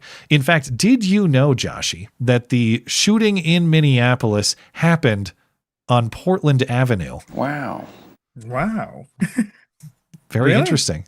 I don't know if the shooting in Portland happened on Minneapolis Avenue, but interesting piece of information there. Anyway, this time in Portland, it was Customs and Border Protection agents, not ICE, but effectively the same thing. They pulled over a suspected member of Tren de Aragua, the famous Venezuelan gang, and his female passenger. And this driver, according to the feds, also weaponized his car. The border agent shot him and the passenger because he drove at them. And these Tren de Aragua members escaped. They actually called 911, and Portland police then helped them and brought them to the hospital. Now, they were shot, so like in any context, you're going to bring them to the hospital. But it appears Portland police may have helped them more than just a medical assistance. We'll get to that in a second. But this story likewise got the same sort of confusion, if you want to be charitable in your interpretation, or intentional misrepresentation, if you want to be realistic, by many in the media. It was it wasn't a couple of Tren de Aragua members, Joshy. It was just a husband and wife. A husband and wife were shot in Portland. Tensions are flaring even higher in Portland, Oregon, after a Border Patrol agent shot a married couple there. The border agents there were conducting a quote-unquote targeted vehicle stop of this married couple. They accused the couple of both being connected to the Venezuelan gang Tren de Aragua, and claimed that during the stop, the driver tried to run over the agents, and that is why one of them fired a, quote, defensive shot. I don't want to hear any more of these lies. Just a married couple trying to be neighborly in Portland. Just like that Maryland father. Yeah, exactly. Just like Kilmar. Now, initially, there was a resistance or even a refusal to say these people are connected to Tren de Aragua. You heard the CNN reporter there at least acknowledge that the feds say they're connected to Tren de Aragua. Yeah. They are members of Tren de Aragua. They are connected to the gang. They're actually part of the gang's prostitution ring. As far as I'm aware, they're not actually a husband and wife. They just said that to the emergency responders and the police. They are, in fact, a pimp and a hoe, or at least a gang member and a hoe, as in a prostitute.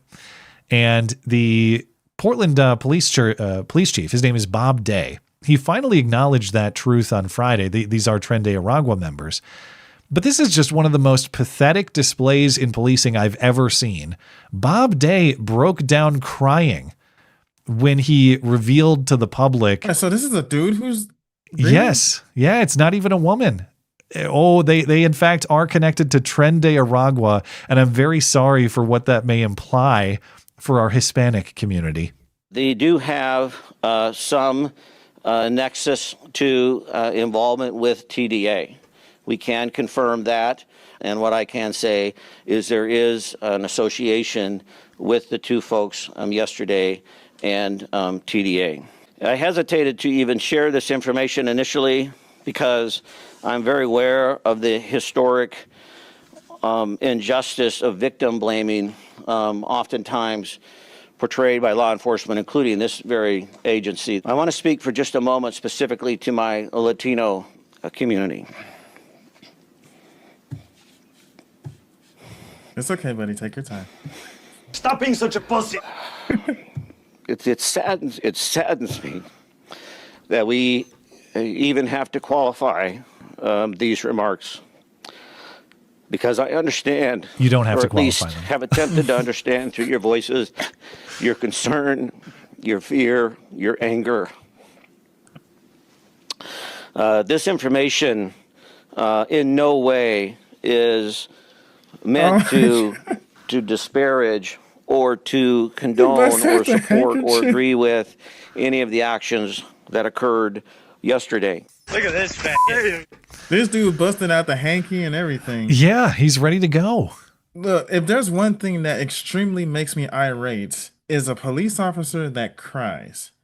Well, that does not inspire confidence. Correct. Hey, Bob Day, God bless you. You have way more policing experience than I do, which is zero. But I'm still going to tell you, you need more emotional strength than that to be a proper police officer, because you're going to see terrible things and involve yourself with terrible things. It's a rough job. Yeah. You might see horrendous violence, and you need to be prepared to interact with that violence effectively. You can't be crying like that. What the hell is this? How this is a press conference. I know how this guy got the job. I shouldn't even ask. Like, of course he got the job.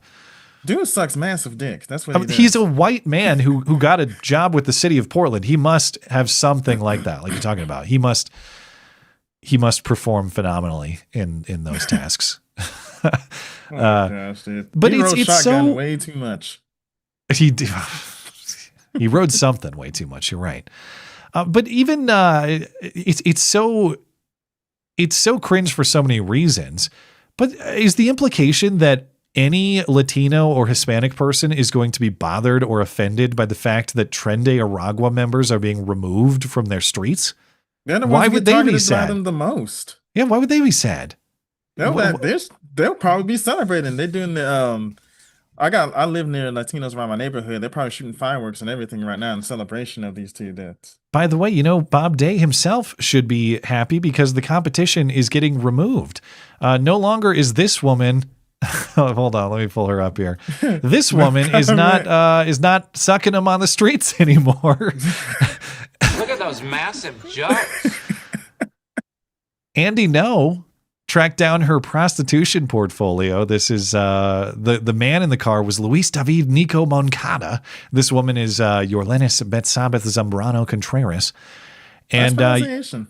Well, I try. That was not proper, but try to pronounce it like Pakistan. Pakistan. That's what Obama said. Pakistan. Anyway, yeah. So the prostitute and I presume her pimp or some guy who's associated with her have been removed from the streets. But I mentioned that the what happened here is controversial because of the interaction with police or emergency responders too. This pimp and his hoe. They were shot by the Customs and Border Patrol agent. They escaped, and then they called 911 for assistance because they're both shot. I mentioned police took them to the hospital to get assistance, but before that information was public, the nature of their call to 911 had been leaked to a local PDX ICE Watch organization that posted the information on Instagram, again, before any of this was public knowledge. So was that someone at the police department? Was that someone in 911 dispatch? Someone in the city of Portland is feeding information about these sorts of events when people call 911 to an ICE Watch group, presumably to go interfere with the operation like we saw in Minneapolis. That itself is a controversy, that you've got some kind of leaking going on between city officials and pro-ICE obstruction or anti-ICE obstruction groups in Portland. But I guess what else should you expect in that city? Okay. Did you see there's an update on Jeannie from Target? I actually did see. I saw it in the topics. Okay. So we, I can't remember. Were you on and we were talking about the free speech implications of Jeannie, or was that somebody else? I think that was somebody else. Okay. Well, that's part of this woman's case. Of course, this is the case of Jeannie from Target, the Target worker in Chico, California, who was harassed at work by a local nurse about her Charlie Kirk shirt. And the nurse accused her of being a racist, and she asked her if she's stupid. Are you fucking stupid? Last I saw in the updates in this story, there was pressure on the hospital employer of this woman, Michaela Ponce, to fire her. She's a nurse at this hospital. People wanted her fired, and the hospital had issued a statement acknowledging the video, saying the video showed bad behavior, but as far as I saw, they had not fired her yet. Well, according to a new GoFundMe posted by Michaela, she has in fact been fired. The title of the GoFundMe, the campaign that she has up, is First Amendment Lost Job, Help a Mother Rebuild. And she says that she was fired from her job at the hospital for expressing her personal views outside of work and on her own time, something protected by the First Amendment. Now, that's just factually untrue. I love free speech. I will stand up for free speech principles. Big fan of the First Amendment, as I often talk about.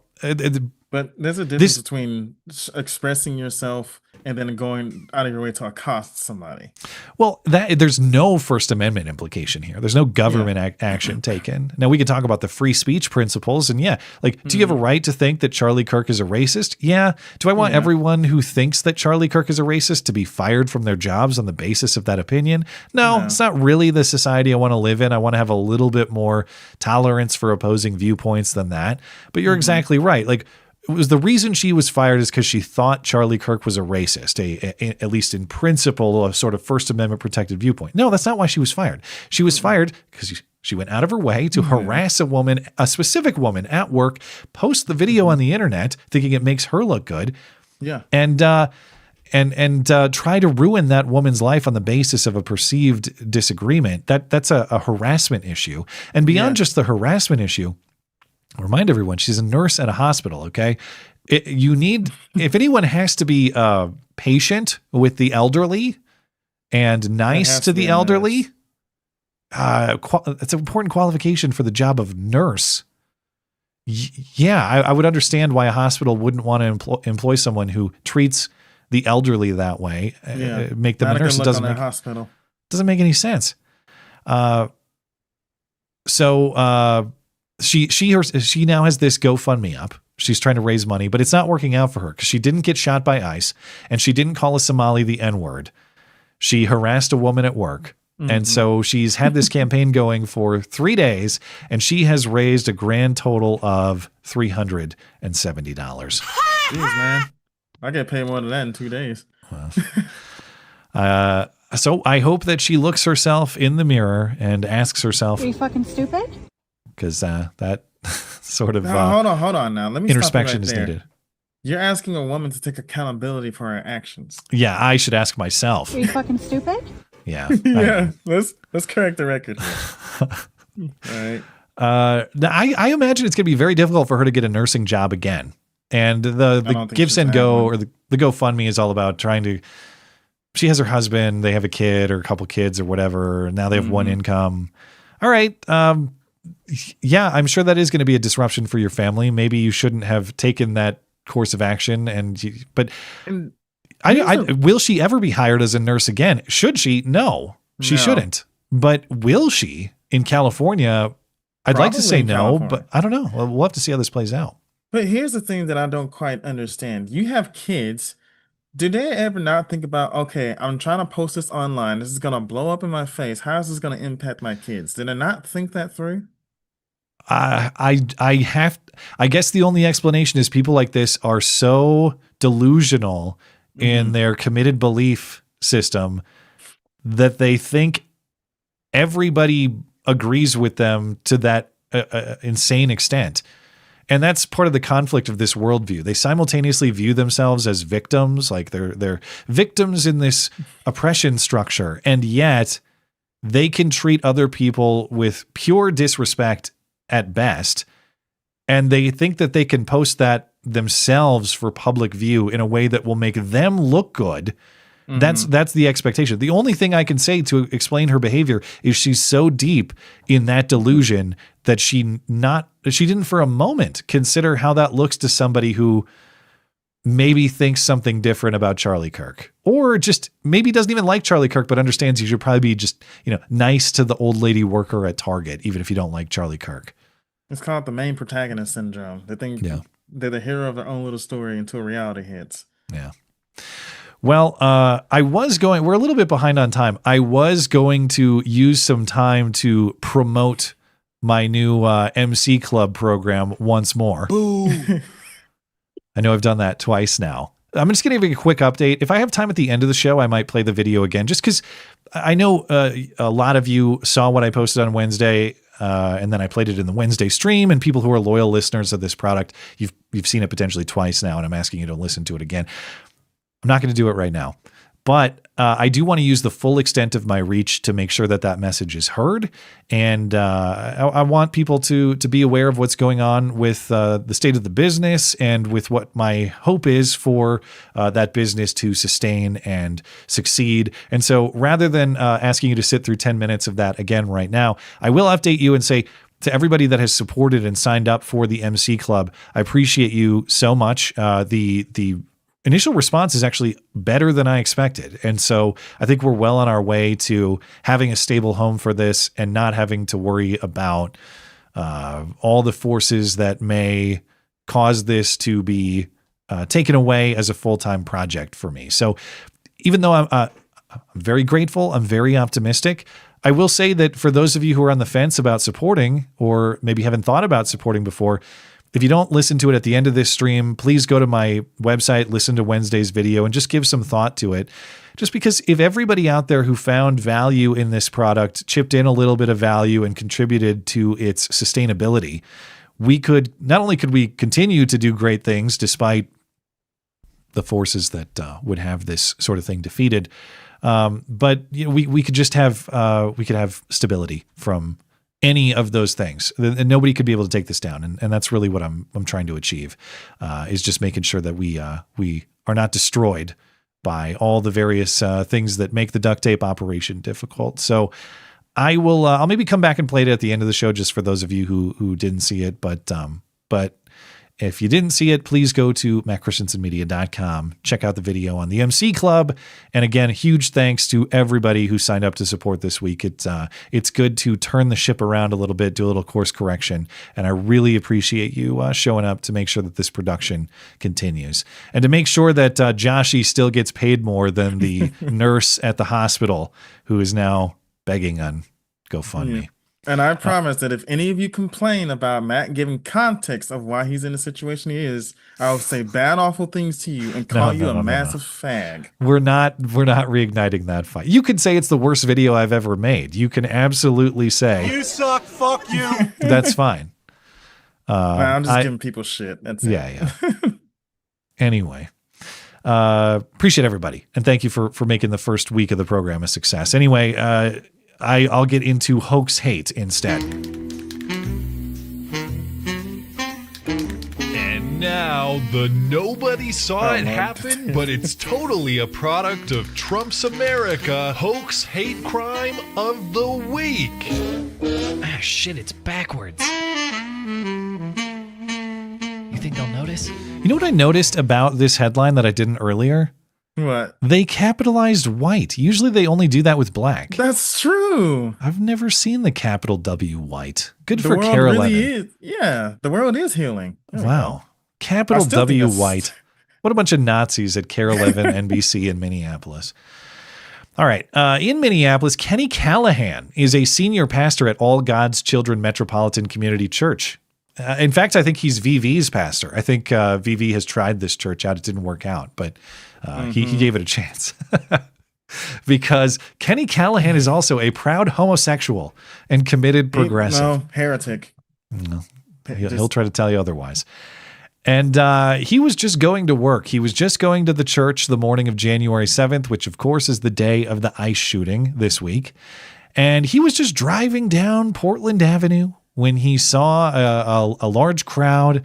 And you know what? Maybe he was. I'm not even saying that's a lie because I looked it up and his church is 3 or 4 blocks away from the site of the shooting. So it's very plausible. He was just in the area.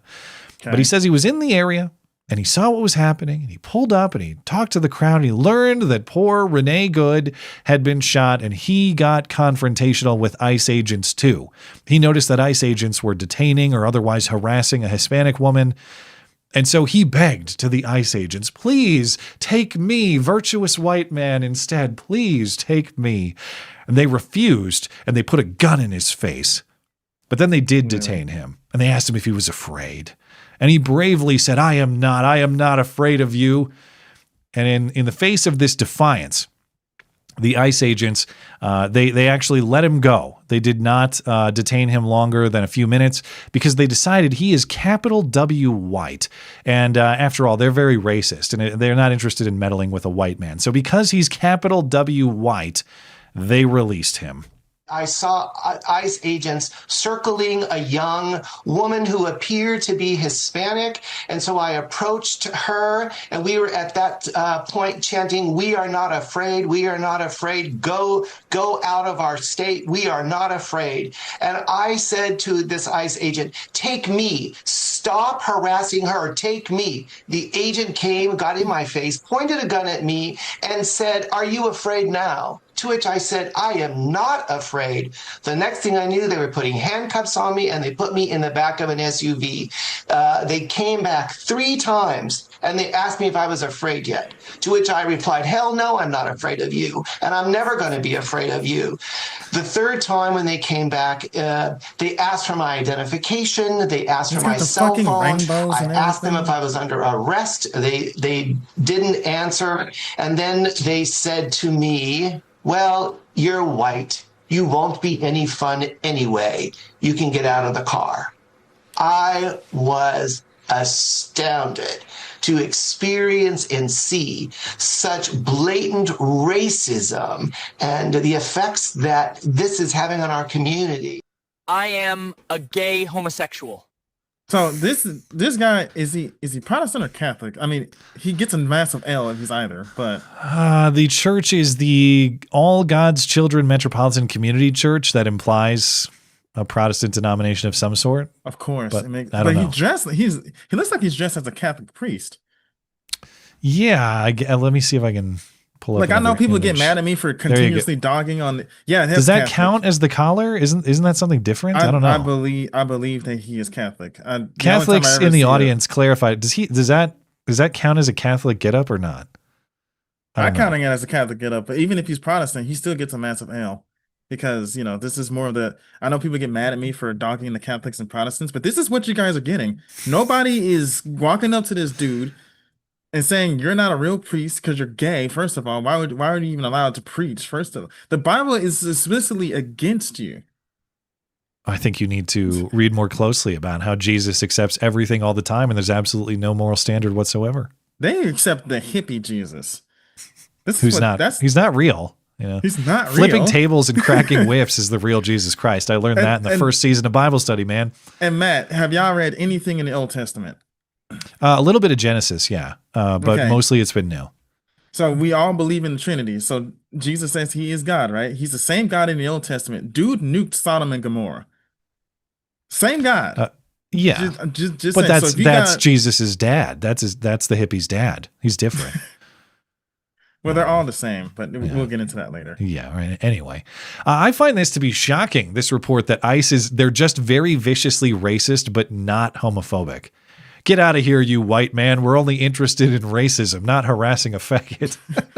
How long do you think it took for him to write something like this out? I'm sure there's a nugget of truth to it. Like, I'm sure he did see that stuff and he did go there and he did act like a jackass and they did say, get the hell out of here. And that was the extent of it. Yeah. The fanciful story about him being brave and defiant and telling them he's not afraid. And they say, oh, you're white. We're not interested in you. If that was true, you're white, so you're no fun. Why did they detain him in the first place? They could see that he's white the whole time. They weren't surprised by that after the fact. Mm-hmm. So you have to be like Tim Walz retarded to believe this story as told. Again, I'm sure there's a 5% nugget of truth to it that he was actually there that day.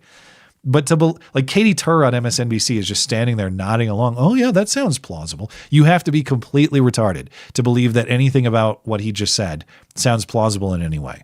Dude, just the stories. This is pure theater. These are theater kids. Well, yeah. According to the consensus, it's Episcopalian. I can never say that right. Is that what the chat is saying? Yeah, so it's close to Catholics, but not quite.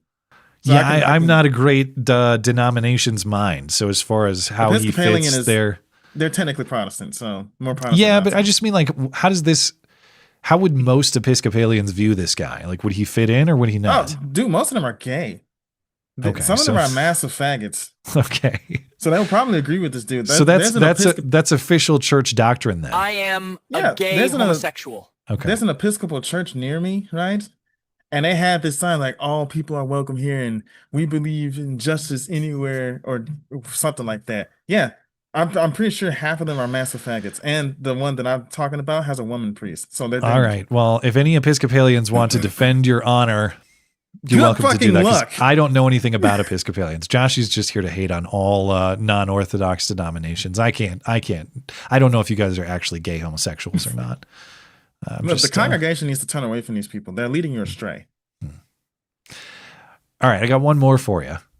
In Winnipeg, Manitoba, Canada, Ali Zeed owns and operates Habibi's Cafe, a restaurant and hookah lounge. And he says last Sunday, somebody vandalized his business and left a racist note. And with 3 hard shots, he just went and as hard as he could, just bang, bang, and bang, and then took off.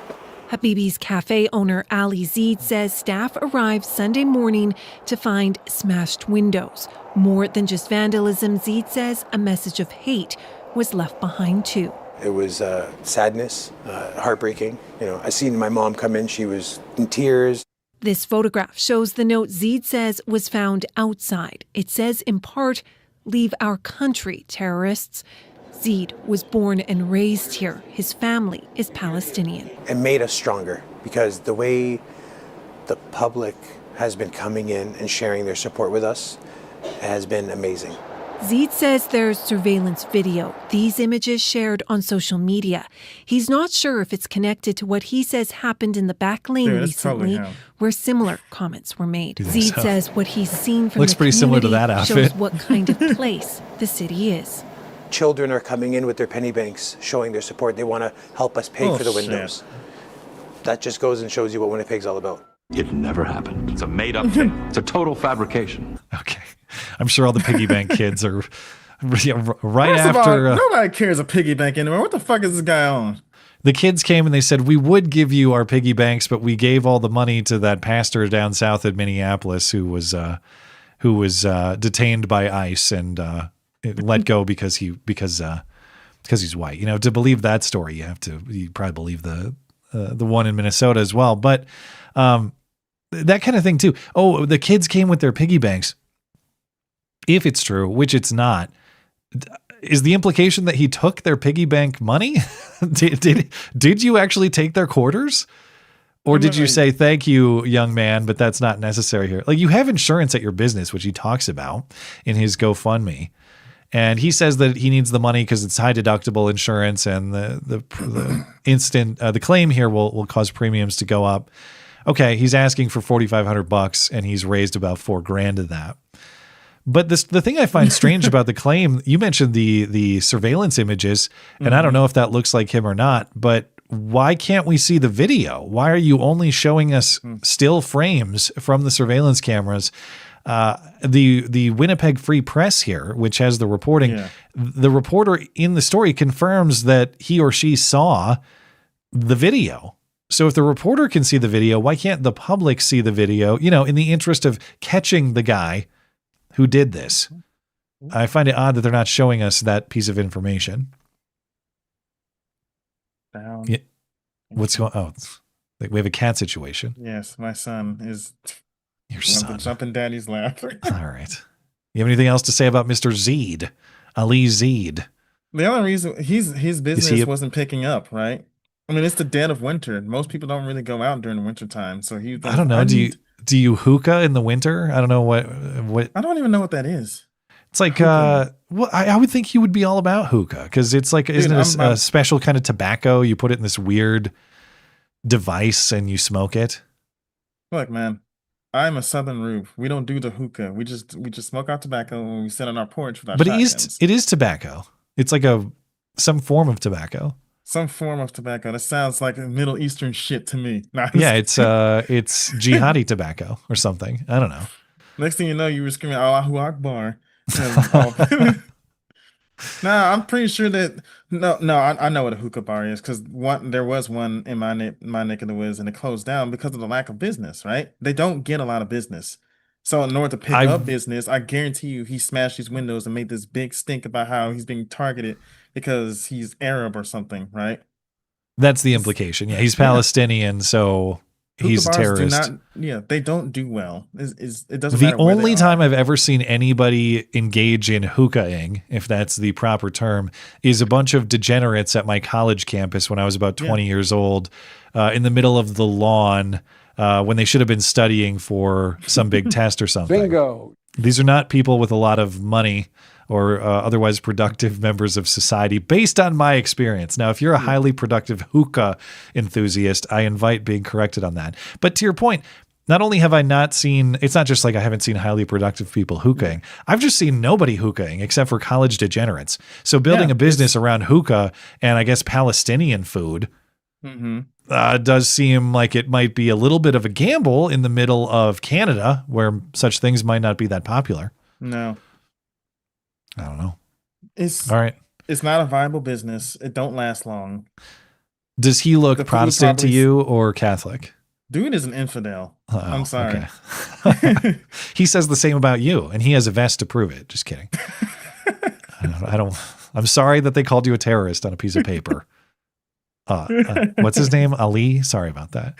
Zeed Ali Zeed or whatever it is. Yeah.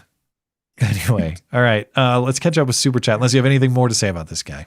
No, we're gonna leave him alone. All right. We've defamed him enough. He wants his business to blow up. So good one. That one's not over my head. That one I got. All right. Over on let's see. I'll start back up on Rumble here. Okay. Where did I leave off? Oh yeah. Okay. Newbie of Death, Ginger Ninja, GoFundMe stole $10 million from the trucker convoy. That's right. I forgot about that too. Really? They locked. Yeah, it was all a part of that because the government locked their bank accounts and GoFundMe was a part of debanking them effectively. Yeah, I forgot all about that. And the users donated were doxxed as well. Did that happen? Did they release the list? I can't remember how all that played out, but yeah. I do remember the convoy though. I remember the convoy, of course, and all the financial fuckery that went along with that. I forgot about GoFundMe's role in that, though. Ginger Ninja also says, one pastor mentioned Kirk's assassination, but he mentioned it because a prominent Christian was killed while sharing beliefs aligned with Christian values. I don't know how you can disagree with that, Joshy. Well, I have thoughts on that, but do you want to speak to that first? Like, would it bother you if someone said exactly that? Just kept it in the Christian context, not politics? He died because of his politics, not because of his faith. So yes, it would still bother me. I don't know that they could be separate. Which is strange because I just kind of explained the premise that they're separate. But I'm speaking more so in the shooter's perspective, right? Mm-hmm. Charlie could have been arguing on behalf of religion as well as politics, but the guy shot him because of his politics, not necessarily because of his religion. Does that make sense? We assume based on the transgender stuff, and he said like Charlie was hateful. Yeah. Yeah. At least we don't necessarily have testimony to anti-Christian motive explicitly, although that kind of, it seems, if not intentional, it's tangential for sure. Mm-hmm. So in that, I don't really care if I get flack for it, right? In that distinction, yeah, I will still stand by what I said. As I've said previously, and for those for whom I'm repeating, sorry, and thank you for your patience, but when my pastor didn't talk about Charlie Kirk the weekend that happened, it didn't bother me, and it did bother my wife. It did bother my wife for the reasons that you're talking about, where This is a guy who, at least in part, died for the expression of his faith. Shouldn't we acknowledge that sort of thing in a house of faith? For me, I get the sense at this church, and again, I've only been going for a year, that the day-to-day politics, even if some of them are very terrible and very important, as that one was, that they just don't talk day-to-day politics at all. I've never actually heard them talk day-to-day politics at all. And so the lack of mention for Charlie Kirk that day, to me, was completely consistent with all the past sermons that never really get into current events. So it didn't bother me for that reason. It apparently pissed off everybody, though, except for me, or critical mass of people who go to that church, except for me, because they had to come back and correct it or acknowledge it. But if I was to disagree with what Ginger Ninja is saying, and I'm not saying I disagree, I'm just to steelman the other side. To me, that was it. Like, okay, we just don't talk current events here, because this is not a political talk show, for example. This is about the teachings of Jesus Christ on a weekly basis. That's what this sermon is.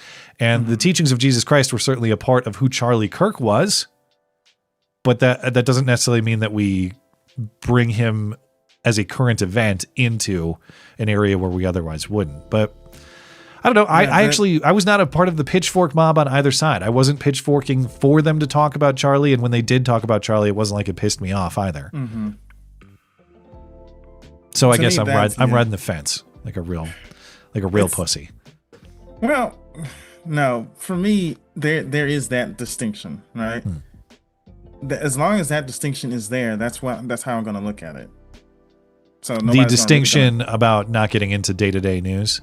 Not even that. It's the fact that, he's a fellow Christian, so shouldn't we talk about how a Christian was killed? And it's like, but that's not what happened, though. Yes, he was Christian, but I'm pretty sure the guy killed him because of his politics.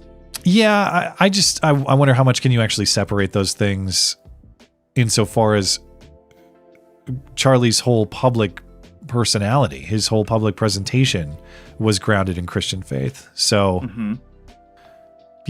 I don't know that you could say that he definitively was not killed. Like, his killing had nothing to do with Christian faith. That I wouldn't agree with. I think it at least tangentially, if not explicitly, had to do with his faith. But anyway, thank you, Ginger Ninja. Newbie of Death, T-Rex had a shark in his yard too? Was it Megalodon? Okay. That one I got right away. I get that one. Yeah. Ginger Ninja also says, if a Catholic school like in Nashville was shot up by a tranny, you think it's not because of faith as long as the tranny's only mad about the anti-trans stance? Pretty wallsy, Josh. Pretty wallsy, he says. The R word. This is shameful.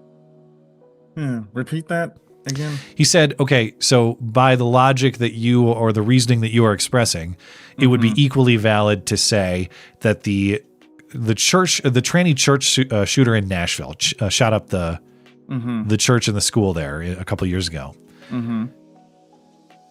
Now, he's saying that if that tranny shooter didn't say anything anti-Christian, you couldn't infer an anti-Christian motive because it only had to do with the anti-trans views of the people at the church facility. Now, in that case, in fairness to Joshy, that shooter had writings that were anti-Christian explicitly. But let's say that she didn't. She never wrote about hating Christians. She just shot up a Christian school, but everything she said was actually about transgenderism. Would you say that has nothing to do with Christianity? Well, a non-Christian could be the same way. So yeah, it wouldn't have explicitly do with Christianity. So you can. What about Islam? They're against transgenders too. So you can't make that distinction either. Why don't they target the mosques? Why don't the trannies go Islamophobic? So the argument. I understand where he's coming from, but the argument is still stupid because you have to apply the same rule for Islam as well. So it's not specifically a Christian thing.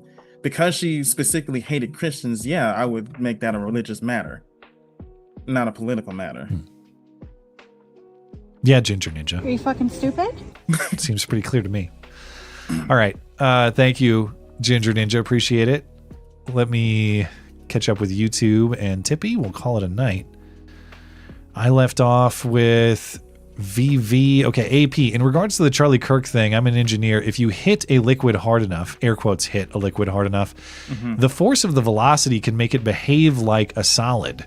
Charlie's flesh could have done that, not complex. Yeah, you forget how much water content there is in flesh, too. Yeah. And so it's kind of like the same. That's why people say don't belly flop in a pool. Because yeah, same reason. And we're talking about velocities that are so much faster than that, you know, assuming you're not, well, even terminal velocity, if you're falling at terminal velocity, is slower than the speed of a bullet. Yeah. So yeah, there's a lot of weird physics here. And yeah, I mean, I do think it's odd that there is no exit wound. Justin was talking about the way his back deformed, and I've seen those videos, the angles of the video. And if you're the sort of person that's bothered by graphic violence, obviously I wouldn't recommend watching it. But I can confirm that some of the video angles that are behind him, you watch that frame by frame and you see what sort of odd contortions his upper back did when he was hit. Who knows what's going on in there? I mean, backs are not supposed to look like that. That's all I know. A lot of stuff is bending and behaving in weird ways. Thank you, AP. Jay says, cut the investigation in half. It's a white woman. Wait, what's that about? That one's over my head too. I think that's about the Minneapolis shooting. What about it? Cut the investigation in half. It's a white woman. Let's see. I'm so bad with the jokes tonight. I'm completely. So am I, apparently. You suck. Fuck you. I'll try to do better. Thank you, Jay. Esoterica Unbound. Honest Abe would have had Tampon Tim and Mayor Mogadishu in custody by now.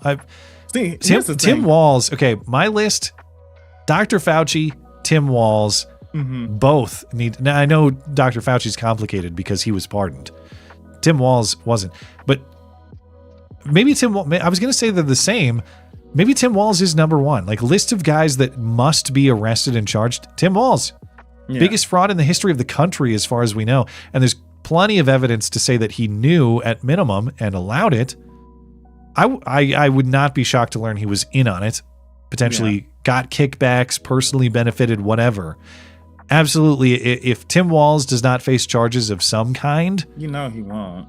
Then I'm at least glancing over at the black pills a little bit. You're never going to get justice for these people if you can't get justice against that guy, Pam Bondi. These people are in open rebellion against the current administration and an open rebellion against our nation. I doubt anything is going to happen to the dude. How many people have fucked up the country and was able to walk away basically scot-free? Pretty much all of them. Anybody who's ever held office in D.C. Yeah, say what you want about Honest Abe and how he violated the Constitution, but the fucker got the job done. Are you defending Abe Lincoln now? Dude, you're talking to a monarchist. You're fired. Get out of here. Right? Any forum to centralize power in order to get the shit done. I'm at a point where this whole we're gonna vote the Republicans in and whatnot for midterms, that shit don't work. It don't work no more. So wait, you like Abe Lincoln? I'm confused. Yes, I do like Abe Lincoln. Okay. His only flaw was the emancipation. I'm just kidding. All right. Esoteric Unbound. Being a boomer, I have to ask, if I join the MC Club, will you send me a beanie with animal ears on it? Does this mean that even when Joshy grows up, he will be starring in gay beach movies? Well, Esoterica Unbound, as I know you have before, if you have questions, you can email me and we can talk options. I know sometimes it's confusing. How old does this dude think I am? I don't know. He just says you're going to be starring in gay beach movies. There was no, I guess that implies. It's a little late for that, man. I'm 31. Well, my black youthful don't crack. days are over. You might be 16 for all we know. Thank you, Esoteric Unbound. Appreciate it. Taker610. The Habibi's restaurant should hire the Scooby-Doo crew and take the hoodie off the suspect, and it's none other than Benjamin Netanyahu. Wow. Okay. Could be. Bingo. Who knows? There was also some sort of, at a nearby synagogue, there was some kind of hate crime allegedly too. I didn't have time to look into that in detail, but maybe I can come back to it for a future one, because we might have dueling hoax, either real hate crimes between like Habibis and a synagogue or dueling hoax hates between Habibis and a synagogue. I don't know what's going on there. Tim says, I'm not afraid. I'm used to having large black weapons explode in my face. Oh, Lord. You must have a gay porno. Okay, that was... It's the most goddamn faggy thing you ever seen. He's talking about that pastor. Yeah, I'm not gay. I just... Anyway, I'll take things that never happened for $200 regarding the hoax hate. He was born and raised here. So was one of the Bondi shooters here in Australia, just saying... Yeah, that's, I mean, a lot of the problems with the Somali fraudsters, born and raised here. Yeah. Still got problems. Doesn't exonerate you if you're born and raised here. Just because you're born and raised here and a neighbor doesn't mean you can't do dishonest things or commit crimes. I'm not saying Habibis for sure. I don't know. I just find the story a little suspect. I'm just saying that the idea that if you're born and raised here means you can't possibly be suspicious. That's not true, obviously. I was born and raised here, and I get looked at suspiciously.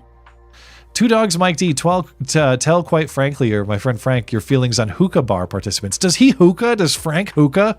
Does he really? Maybe hookah, or maybe Frank can defend hookah honor, because I've never seen anyone respectable engage in hookah degeneracy. Maybe Frank is the first one. It's not a viable business. Nobody hookahs. I guess Frank does. I'm going to have to inquire. I've never heard of this. Frank is his own league. He doesn't need a hookah bar to be cool with it. I don't know. Frank is a man of many interests, many talents, many oddities. Maybe hookah is one of them. Long Dung John, Matt, movie recommendation of the week, Code 3, about burnt out EMS workers and what they see on the job with a dash of comedy. My dad was a paramedic and he could relate. Very enjoyable, especially for a movie made in 2025. All right, I will consider that. My movie time is next to none these days, so unfortunately, it's not something I can devote a lot of time to. But as the kids get a little bit older, maybe we'll get back into it. Right now, it's just screaming kids all the time, and when they're not screaming, it's a good time to sleep. That's what's going on at my house these days. But anyway, all right, anything else you want to talk about? Well, other than potentially pissing off a lot of Catholics and Protestants. The usual. Yeah, the usual. Ginger Ninja has one more. Mm-hmm. Next, a church is shot up, but only because of the anti-abortion, anti-homo, anti-trans, anti-Islam stances. Josh would say nothing to do with Christianity. Orthodox bros logic. Dude, I mean, that's a stupid ass argument, man. Just give it up. Just give it up because at this point you're just trolling. Yeah, he's just trolling. He's just mad because. No, I'm saying you're trolling. Oh, I'm trolling? Yeah. I'm not trolling. You're dead serious? All right, let's talk. I just don't take that seriously. I'm sorry. Let's talk more about natural rights and how they don't exist. Yes, we still have that war to fight. Oh no, it was fought. I'm not doing that one. You were trolling on that one too. No. Okay. All right. I think we're all set. I'm going to leave it there. So we will call it a night. And before I get out of here, I'm saving it for last, just in case anybody didn't hear the video from Wednesday. I'm going to play it on the way out. So if you didn't hear it, hey, stick around, listen to me for 10 minutes, talk about what's going on with the MC Club. I'd really appreciate it. But for most of you who probably saw it already, get the hell out of here. Thank you for sticking around for the stream. And thank you for listening to that video already and giving me some consideration. But wait, hold on. What am I doing? We're not starting the show. Duct tape all over the place. It's a disgrace. All right, let's try this one more time. Thanks for tuning in tonight. Thank you to our live chatters. Thank you to our super chatters, and everybody tuning in live, making the live production a success. If you're listening on demand later, thank you kindly as well for supporting the show. Thanks to Justin Nazaroff, Fenix Ammunition, for joining tonight. Find his links in the description, phoenixammunition.com, at Fenix Ammo on X. Thanks to Joshy Boy, of course, for sitting in tonight, but none of his opinions about church denominations or whether trans shooters are, in fact, anti-Christian or not. Those we'll do without, I guess.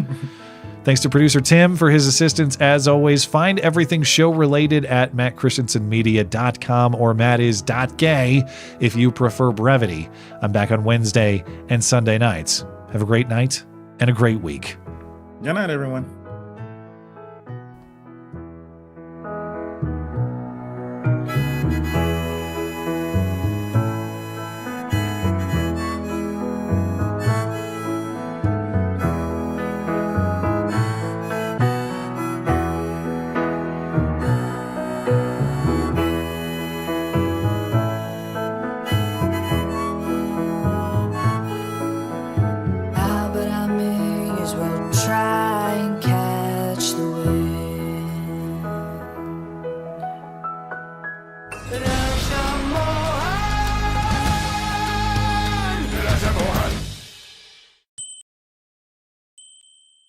Well, it's resolution season, and my resolution, in addition to getting over the cold that's compromising my voice, is for my business, this video and podcast material, to survive, at least as a full-time production, which is the main point of this message. But rather than burying that in all the how and the why, I'll emphasize that point up front. If my production is going to continue, I need your help in supporting it. Over the last year, revenue around here has tightened up significantly. As we'll get to, I understand why. If I want to continue as a viable business, I'll have to turn that around. But I'm not here to beg. I'm not here to plead in alfalfa-like desperation. How do you plead? Like this? Please, oh, please have mercy, please. Pretty good pleading. I don't even have the hair left to spike anyway, but I'm here to provide value. So that's what I'm going to do. Today, I'm launching what I call the MC Club, a set of exclusive perks available to those who support my material monthly. I'm suggesting $5 a month to help pay the bills, but these perks are available to anybody supporting monthly, including just $1 a month. Through the MC Club page on my website, you will get all of my videos and podcasts ad-free. There's a members-only Discord server with direct access to talk to me by text whenever you like. You can send me stories. You can pitch me ideas. You can talk about whatever you like. The point is to be connected with my core supporters. You'll also get access to twice-monthly video calls with me and other supporters. I'm doing monthly loot boxes, so 5 club members a month will be selected for free merchandise from my shop, and I'm offering inclusion in a credit roll after my videos and podcasts, so supporters of my material are properly recognized for keeping the production in operation. Plus, I'm open to other ideas to provide value too. You can join the club, you can hop in the Discord server and tag me, hey Matt, I think this would be a really cool perk too, and I'll see what I can do to make it happen. You can join the MC Club right now by clicking the support link in the description. Once you do, you'll receive an email with the password to the MC Club page on my website, where all of your perks are hosted. And I want to be clear and transparent. It doesn't take a giant pile of money to run my business. To operate, the business needs about $120,000 annually. That's not just money for me. That's everything. That's paying the guys who help me out. That's software subscriptions. That's hardware upgrades. That's taxes. And yes, that's making sure that I can take care of my family, my primary job. If I can't do that, then I have to find something else that will. In other words, or other numbers, this business is totally stable if I have 2,000 people supporting it at $5 a month. So that's what I'm hoping to achieve. 2,000 people at $5 a month means this operation is totally secure from all the other variables: censorship, algorithmic manipulation, advertiser revolts, the 30% that YouTube takes on transactions over there, whatever. 2,000 people can keep the product safe from all of it. And by the way, we're not starting from zero. Many of you already support my material monthly, and I'm extremely grateful that you do. So that goal of 2,000 is already well on its way. For those of you who are already monthly supporters, you will automatically become MC Club members. Your next receipt will have that MC Club page password on it for you. But I want to talk a little more context. As I mentioned, I've seen money dry up over the last year, and I want to emphasize I understand why. Nobody can hold everyone's attention forever. Enthusiasm for what I make might not be what it once was, though I will always strive to make the best material that I possibly can. But the fact remains, from the biggest budget blockbuster to the basement duct tape production, no TV show, no movie series, no radio program has been on perpetual rise forever. An audience comes and goes. It has to be earned and maintained. And I'll keep trying to do that until I can't anymore. Beyond that, I am fully aware that I operate in a luxury industry. I've received emails from so many of you this year saying something like, hey, Matt, love what you make, but I have to cut costs. I lost my job, or bills are much higher, or whatever the reason may be. And I get that completely. When you have a family for whom to provide and the budget gets tight, money for some YouTuber is probably the first thing you chop. I would do the same. It is absolutely not a vital expense. I'm not even entitled to your click, so I'm certainly not entitled to your wallet either. Those things have to be earned, which is why I'm trying to provide value, to generate value. But for those of you who do listen regularly, I need you to understand, this operation is just you and me. There is no man behind the barnwood curtain. If you don't believe me, that thing is so flimsy, it might fall over at any moment and prove it to you. There is nothing back there behind me. There is no rich guy cutting me checks. There is no investor giving me a salary while he assumes all the risk. I had what I thought was security for about 9 months, a year and change ago, until the Biden Justice Department said, actually, that was all just a big Russian scam. Until they just dropped it and moved on. And to date, still nobody has explained what the truth actually is. So what I thought was my security was actually just damage in disguise. I got smeared for my honest work, and that was it. I just had to move on without even the courtesy of an explanation. And it's not just financially. It's in production, too. I don't have big money backing, and I don't have full-time support staff either. I have a few guys who help me out with some tasks on the side and sit in on the live show, for which I likewise am very appreciative and very grateful. But everything you see in the final product is researched by me. It's written by me. It's recorded by me. It's edited by me. I write the first word, and I click the publish button when it's done. So it's just you, and it's just me. And if I have any regret, it's that I ever sought security elsewhere, because that is the security. The only reason I've been able to do this for years is because you, the listener, have supported it to keep it alive. So if this production provides value to your life, please consider providing value to its life. If you'd be sad if it was gone, well, please help me keep it here. And if not, if you can't financially, or if I haven't earned it in your judgment, that's okay too. On the topic of regret, I actually have none. I have the opposite. I have appreciation and I have gratitude. Because even if it all ended tomorrow, that is not a failure. That is an amazing success. With your help, a hobby somehow became a viable career out of nothing for the better part of a decade. Most jobs don't last that long. That is a great job with a great run, if it even counts as a job at all, that I'm very fortunate to have done. And it wasn't just a livelihood either. It built everything I have. I met my wife through it.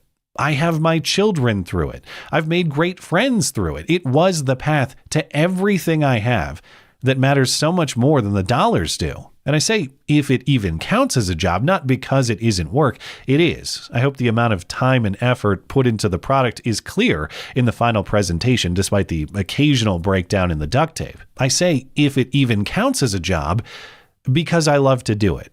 So much so that even if this is the end of the business viability, I still want to do it as a hobby. Now, can I do it full time for free? I can't. I have a wife and 3 boys who need and deserve a provider, but can I still fire up the stream once in a while for old time's sake? Of course. And I would, if it comes to that. And if it does come to that, I am not too proud to do whatever it takes to be that provider. In fact, I am proud to be that provider no matter what it takes. It is my God-given purpose. If I have to scrub toilets to give my children the future they deserve, then that is what I'll do, without a complaint or a feeling of entitlement otherwise. Besides, I will be fine no matter what. If it doesn't work out, well, I knew it might not last forever, so of course I do have a backup plan. I will legally change my name to Matt Nur Saeed. I'll move my family back to Minnesota and we'll start a daycare business so I can retire early. And I wouldn't even be the first one to do it. The fraud tourism business is booming. A lot of opportunity there. I will be fine. My family will be fine. I will not accept any outcome otherwise. And if the dream is ending, well, I'm very thankful to have lived that dream as opposed to never enjoying it at all. Thankful to you for making it possible. Thankful for getting me this far, and hopeful that if you're still interested in the product, well, maybe we can make this far that far and keep it going. So I would be honored to have you as an MC Club member to help make that happen. You can do that for as little as $1 a month or whatever you think the product is worth. The link is in the description. And at least for now, the product remains the same. New videos on Wednesday and Saturday mornings, live streams on Wednesday and Sunday nights.